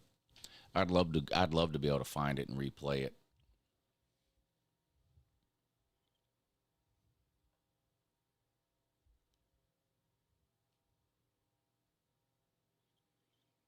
Yeah, Raleigh's the 15th highest murder rate in the country. It's an absolute cesspool. We've already been over that.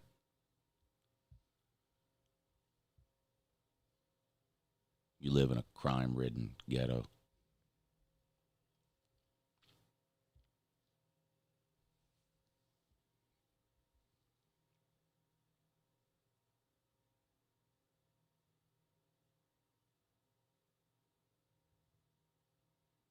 Yeah, I really wish I could find that show because I'd love to go back now and read the comments that people were saying about me on that show, but I can't find it. When I do a search for like just High Top Sports Uncle Lou, a bunch of episodes come up because I've been on his show a bunch of times, but I can't find the one from like 4 or 5 months ago. Here's one from a year ago.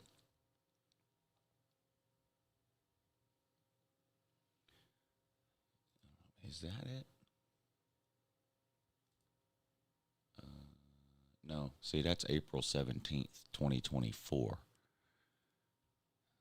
Wasn't that?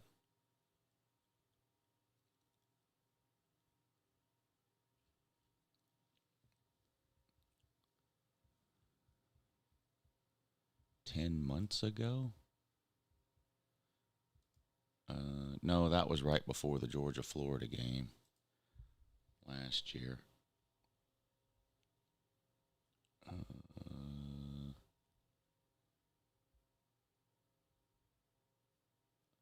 Florida Gators, Georgia review with Uncle Lou 2 years ago. 2 years ago. I can't find the one from, I don't really remember when it was. Gators and Bulldogs prediction from 1 year ago. That's not it, is it? No, that's October 2023.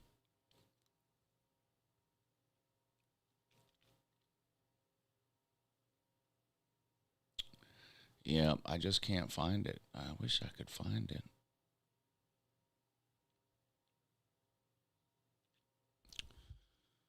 There might be.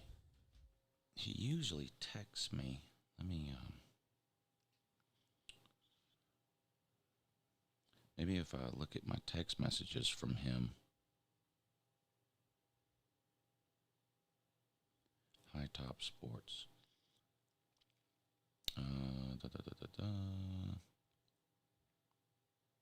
Yeah. Wednesday, July 16th. Wednesday, July 16th. All right, let me go back to his channel. Live. Wednesday, July 16th. That would have been about 2 months ago. 3 months ago. July 16th.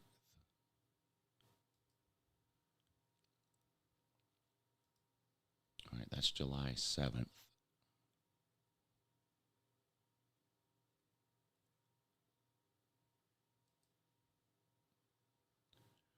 Recruiting heating up. That's on July 2nd.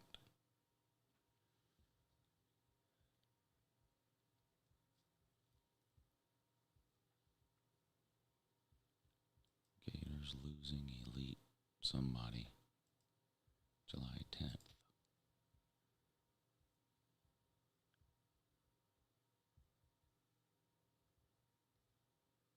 Why Florida defensive line could struggle. July 20th.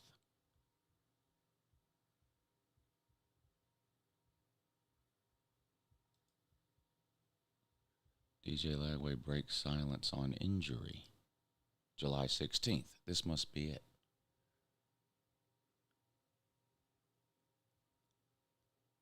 All right, hold on. I think this must be it.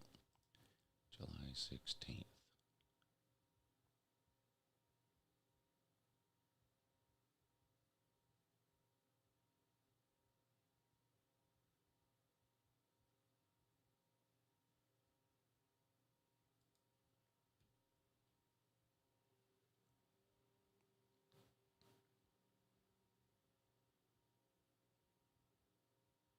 No.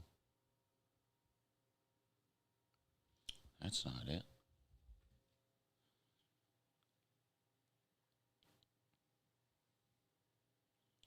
SEC Media Days. DJ Lagway breaks silence.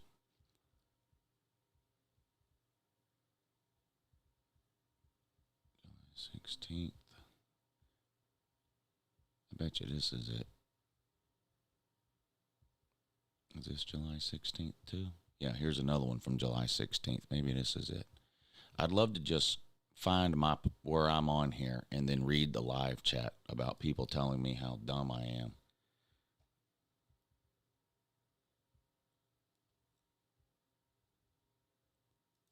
Who's this guy? That's not me. There I am. Here we go. Let's see. Listen to this education I give these people here. What you got to do. But he keeps it a buck, which I love and I appreciate. Oh, hold on. I got to turn the music off so we can hear. Turn that off.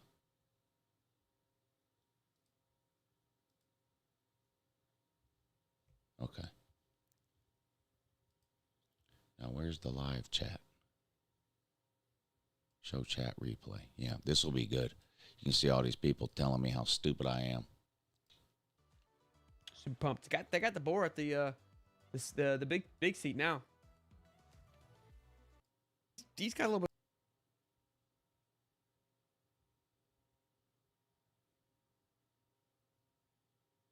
bit. Informed throughout SEC Media Day. Trendling. Oh, here we go. You've been Damn. Home away from home, buddy. Yeah. You know, Lou and LV is making the playoffs this year. Lou and LV might win it all. You're just hoping they do, so you have a reason to go out there. Holy shit! Holy fuck! What if Dan Mullen takes Lou and LV to the playoffs? Oh my god! You'll melt down, dude. Oh, dude! I just realized that. They're no. Our Florida guys, they did their prediction. They had UNLV in Florida in the first round, like a 6-11 seed, which would be incredible. Oh man, that's a dream. I talk about that all the time. Like this is totally off subject, but like fixing the bowl season topic comes up every year. All right, let's get to where I educate them about Florida. I don't know, like its own little out of season NIT matchup. I don't know what you would do, but really, like, hey, we use Like every weekend I take off during the season, Athens, and so I'm making. Line was bad last year. That's true. So you say, well, good. They're way. But you know, Colby Young was interceptions. You know, he had like a 5-game stretch where he threw 3 interceptions. Georgia Tech, you know, 3rd and 3. Believe that. And then on the defensive side of the ball, it's a lot of the same issues. No experienced edge rusher. You know, he wasn't the favorite player. Like, is you need like a tandem running back anymore in football. Now I think Bama in particular is going to get back to that in a big way. Lowest sit here and give my thoughts are just as good as their Gators as they are. Gators haters don't want to give us credit. Be honest, they all trip the F out like they know everything. I don't know I don't know if he's yelling at you or me. Who? Michael Dixon? Yeah, he's mad at somebody. He's mad that we have a show, I think. I don't know. I don't know what he's mad about.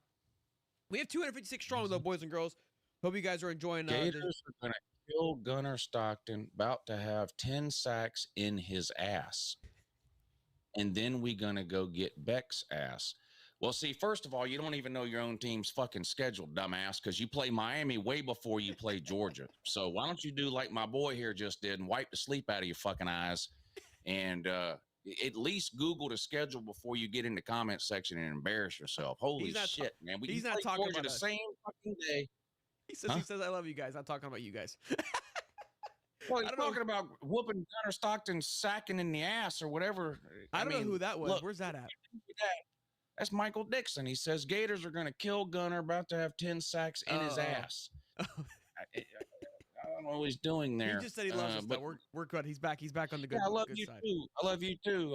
It's funny that you're talking about somebody's sacks in his ass and your last name is Dix, but other than that, at least you got to know Georgia and Florida play the same day or the same weekend every year, bud, right around Halloween, and you're playing Miami early in the season, man.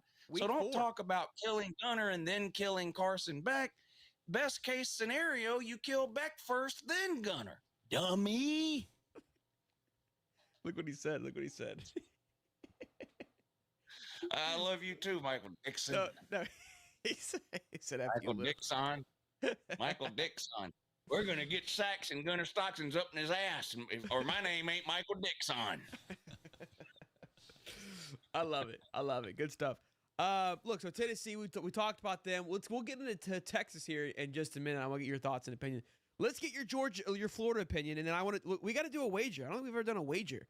And honestly, probably since I've done this, I haven't felt very confident to do a wager. I feel very good this year about doing a wager with you, Lou. So dang, whatever you want it to be. I don't know. I mean, money's always fun. I don't know if we could we got our own shows. Maybe we could do something about that. Maybe we get creative with it. I don't know your thoughts and opinions on that, but we've got. I think probably an embarrassment. An embarrassment bet would probably be more fun than a money bet. That's what I think. Yeah. Yeah. What do we want to do? What would be embarrassing? I don't know. I wouldn't mind hearing you sing "Glory, Glory." Bet you have a beautiful singing voice. So I have to come sing on your show? Is that what it is? Yeah, you have to come on my show and sing, "Glory, Glory to Georgia." Yeah, you sing the whole thing. You know how you do. I listen. I love when Pat McAfee does your. I love karaoke. So okay, the loser has to sing our fight song. Do you want to do that? You come sing "Old Florida." I'll do it.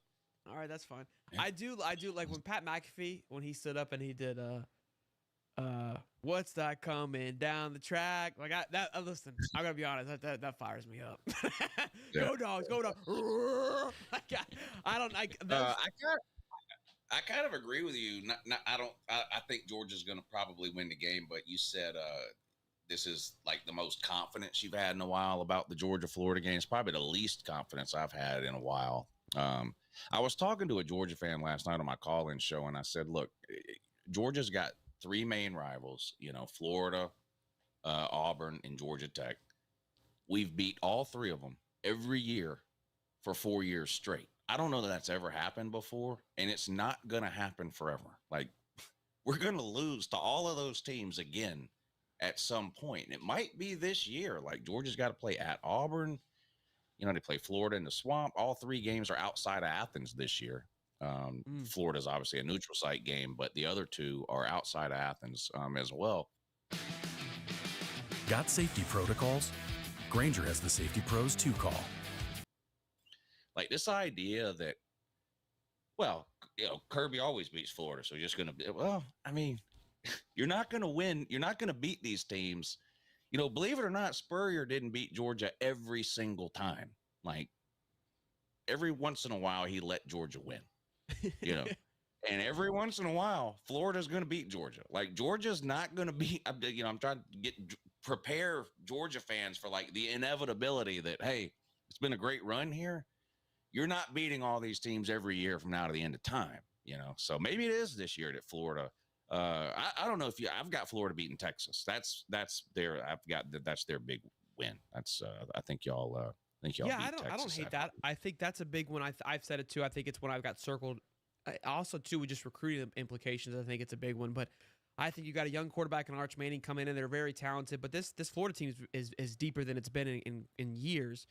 And you're going to have the Swamp behind you. I think it's going to be electric. I think Arch, we saw what happened to Arch when he played Georgia last year. The game was fast. He looked a little lost. And I think he was overwhelmed. Very overwhelmed. And I think the same thing can happen at the Swamp very quickly. Again, they're stacked in the trenches. It's going to be interesting to see how Colin Simmons is able to cut loose and attack DJ Lagway. And we've got, you know, our right tackle. Yeah. And Bryce Lovett is kind of his first year. So that is going to be the weak chain to that offensive line where Colin Simmons will be coming off the edge. So he might be able to make some disruption, but a healthy DJ Lagway is going to be exciting. How do you feel about where you've got? You said Tennessee 8-4. Where do you got Florida this year? I haven't done the Florida prediction yet, but I've done enough teams where I might be able to figure it out. So I've got y'all beating Tennessee and Texas. Okay. Losing to Georgia. Let's see. I've got you losing to Miami. Really? Okay. I know you're not going to want to hear that, but I've got you losing to Miami. We'll circle back to that one. I mean, that's interesting. I think y'all probably good. I think it's LSU? probably going to land somewhere around 7 or 8. I don't think I've done an LSU prediction either yet. That game's I don't important. think It's the third game of the year, so that one's kind of. I mean, it's toss up. You don't know what you're going to get from either team. Now we will have a good idea of LSU because they play Clemson week 1. Yeah, but I mean, don't you play them there? Or yeah, at night. Yeah, and at Texas A&M and at Miami. Mm-hmm. And at Ole Miss. That's why I have you beating Texas. I'm like, are they really losing 5 games by mid-October? I don't know. Why the Miami game? What's your confidence for that? Well, because last year it wasn't with the Carson Beck. Yeah, I mean they just beat the soul out of you last year. I mean that was bad. Y'all could win that one. Y'all could. I think that'll be a good game. They will have already played Notre Dame, so true. I reserve the right to change my mind and pick Florida the week of that game if Miami just looks absolutely terrible. I've got Miami losing to Notre Dame, and then losing. They play back-to-back road games. Their last 2 games of the year are like at Pitt and at Virginia Tech or something. And that's like the most Miami thing ever to do is like to be 10-1 and then lose those games for no reason or whatever. Pitt's a hard so place I don't know. to play too. It'll be like some like 6 o'clock, 7 o'clock game. It'll be like a sleet rain and Pitt's just burying them. It'll be like a 17-9 game. Yeah, I could see it happen. Same thing with that Virginia Tech. I mean, look, they haven't been great lately, but that could be an intimidating place to play with them. The Sandman, yeah, that entrance. They get a little nervous. Yeah. Yeah, it could happen. Miami's just got a habit of blowing those things. Look, last year at Syracuse. I mean, Syracuse was a decent team, but they shouldn't have beat Miami. Anyway, the Florida-Miami game is a tricky one. I think Florida is a little more talented overall than I think Miami is a little more talented overall than Florida is. I think DJ Lagway is probably a better quarterback than Carson Beck. So you're probably you're higher on DJ than I thought. I feel like I think DJ Lagway is great. Okay. Where I diverge from Florida fans is the idea that because DJ Lagway is great, that equals 100-0. It doesn't. Cam Ward was great, didn't make the playoffs. Shador Sanders was great. Colorado sucks. I could go down the list and name a bunch of great quarterbacks who are on shitty teams, and then I can tell you Will Howard and J.J. McCarthy and Stetson Bennett have national titles. DJ Lagway's better than all of them. Yeah. I mean, This Florida team, though, is again, much it improved, though. possible? Well, they are. But look, you have to win games. You Agree. gotta I win think- games. I agree. I think that's the The biggest schedule factor. excuse just gets old. Georgia had a tough schedule. They won the SEC. Like, beat some of these teams. And I know Yeah. you did. You beat LSU and Ole Miss, No, but but I then get you what you're lose to saying. Miami by 40. You lose to Texas by 40. Like, you got to – I get it that the schedule's hard, but the schedule's always going to be hard to some degree. I agree. I think that's I've been the part doing that, this exercise with people that call in that cry about Florida's schedule, and I'll say, okay, or they'll tell me Florida's going 11-1, win it all. Okay, I'm going to put the Florida schedule up on the screen, and then I'll ask them, and I'll ask you, who do you think the best team in the country is this year? I'm high on Penn State. Okay, now give Penn State's Florida's schedule. What's Penn State's record? 10-2. Yeah, I get what you're saying. Yeah. Okay, Florida's not going 10-2. That's what I'm saying. Yeah. Florida's not Penn State. They're not Sure. Texas. They're not Ohio State. They're not whatever you think the top 7 or 8 teams are. That ain't Florida. So yeah, you have a hard schedule, but these top teams in the country would go 10-2, which is what Georgia did last year, win their conference and make the playoffs.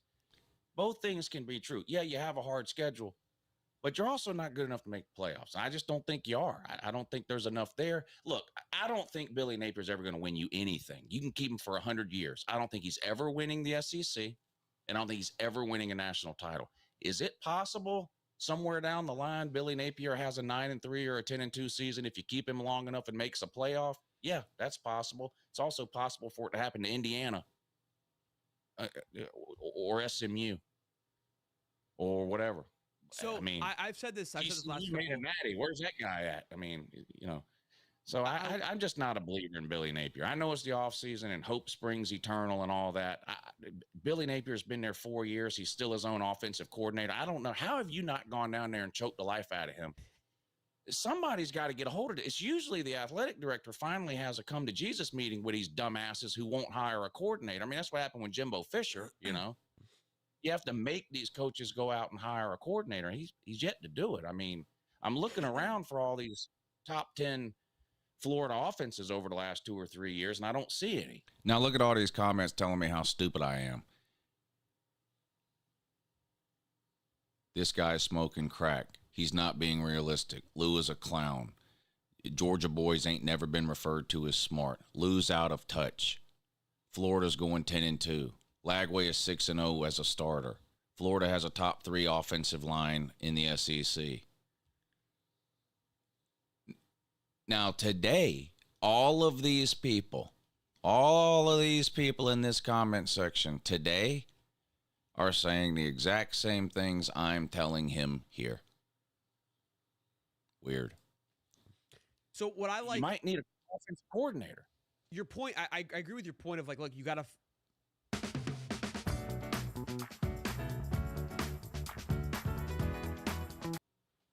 prove to win the games, and that's going to be what the question mark is for Florida is you got to go play these games. And look, I like to put a percentage on it, right? So if you look at the Texas, the Miami, the Georgia, A&M on the road, like where is the percentages? How does Florida win this game? And if they're going to have to tap into something we haven't seen yet. And that's the huge question mark. I said the other day, I said, look, if you put Kirby as the head coach of Florida, I think Florida's favored to win the SEC. Like that's the factor right now. That to me is the deciding factor of whether Florida has a successful year is just the belief in Billy Napier. I've been on that page. I love Billy, but he's got to show us this year that he's able to get over that hump of whether he hands Russ Callaway is labeled as the offensive coordinator, but if he truly does hand over the reins to Russ Callaway to be that offensive coordinator to allow this thing to unfold of what it could be, I think the talent is there. I think we have the team to get it done. But yeah, I think you make a good point too, where even if you take the best team in the country, which I believe it's Penn State, Clemson's up there with their talent, with their coaching, etc.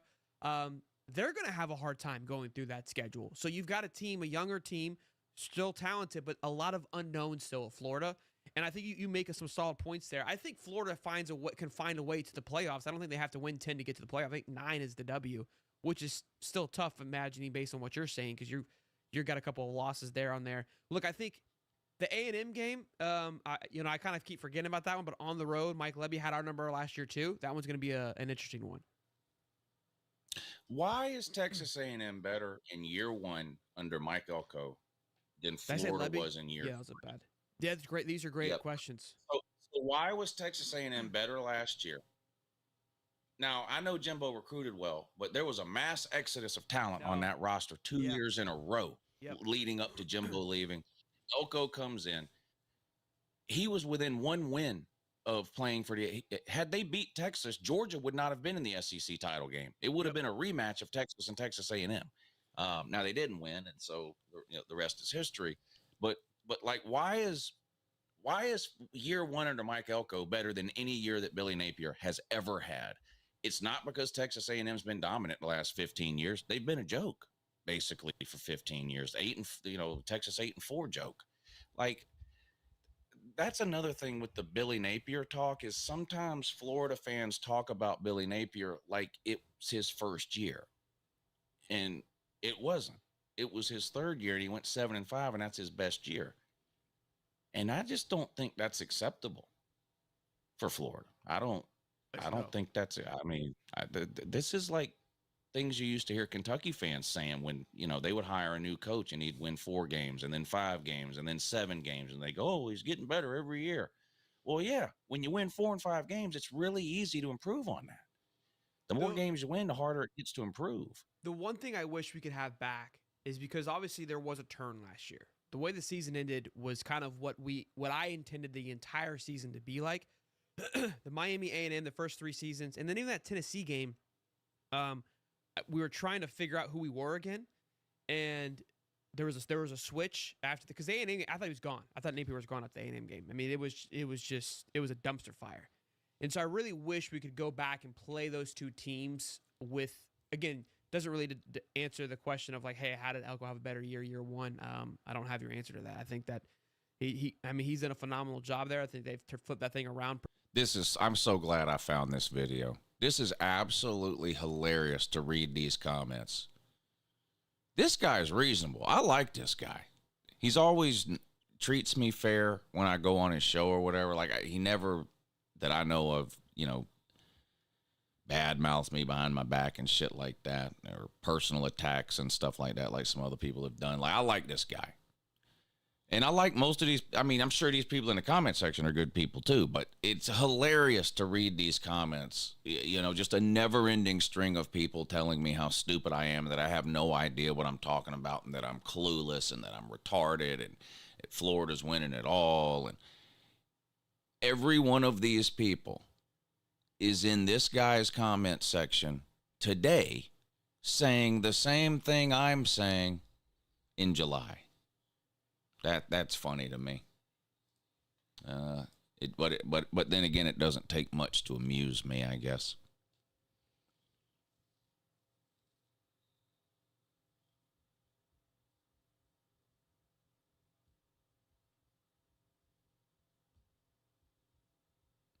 And to be honest, I was kind and gentle in that appearance on his show. I was pretty calm and relaxed and just like straightforward. Like I could have given him a lot more truth than that in a much harsher way. That was pretty tame by Uncle Lou standards. But it is funny to go back and read those comments now. In fact, it's hilarious too, and also. In addition to most of that as well. But don't go trolling that High Tops guy. I like him. He's you can see he's on there. I mean, he's not. I like that guy. I really like him a lot.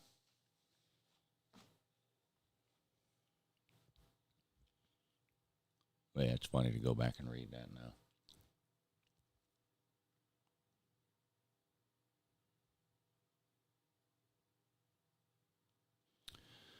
All right. I'm going to get out of here. Y'all kept me on way too late today. I'm working overtime for free today. I got to get out of here. Got to do actual work now. But I hope y'all have a great Tuesday. I'll be on tonight at 9 o'clock for the call-in show. We'll be hearing from Octavian, so you probably should tune in. You don't want to miss that. I'll put him on first. He'll probably be first anyway. But I'll put him on as soon as he enters the back room. I won't make him wait or whatever. I'll put him on as soon as he clicks the link. So y'all make sure y'all tune in for that. It should be good. Thanks for hanging out with me this morning. I really appreciate it. I hope y'all have a great Tuesday, and I will see you tonight at 9 p.m. Have a good morning.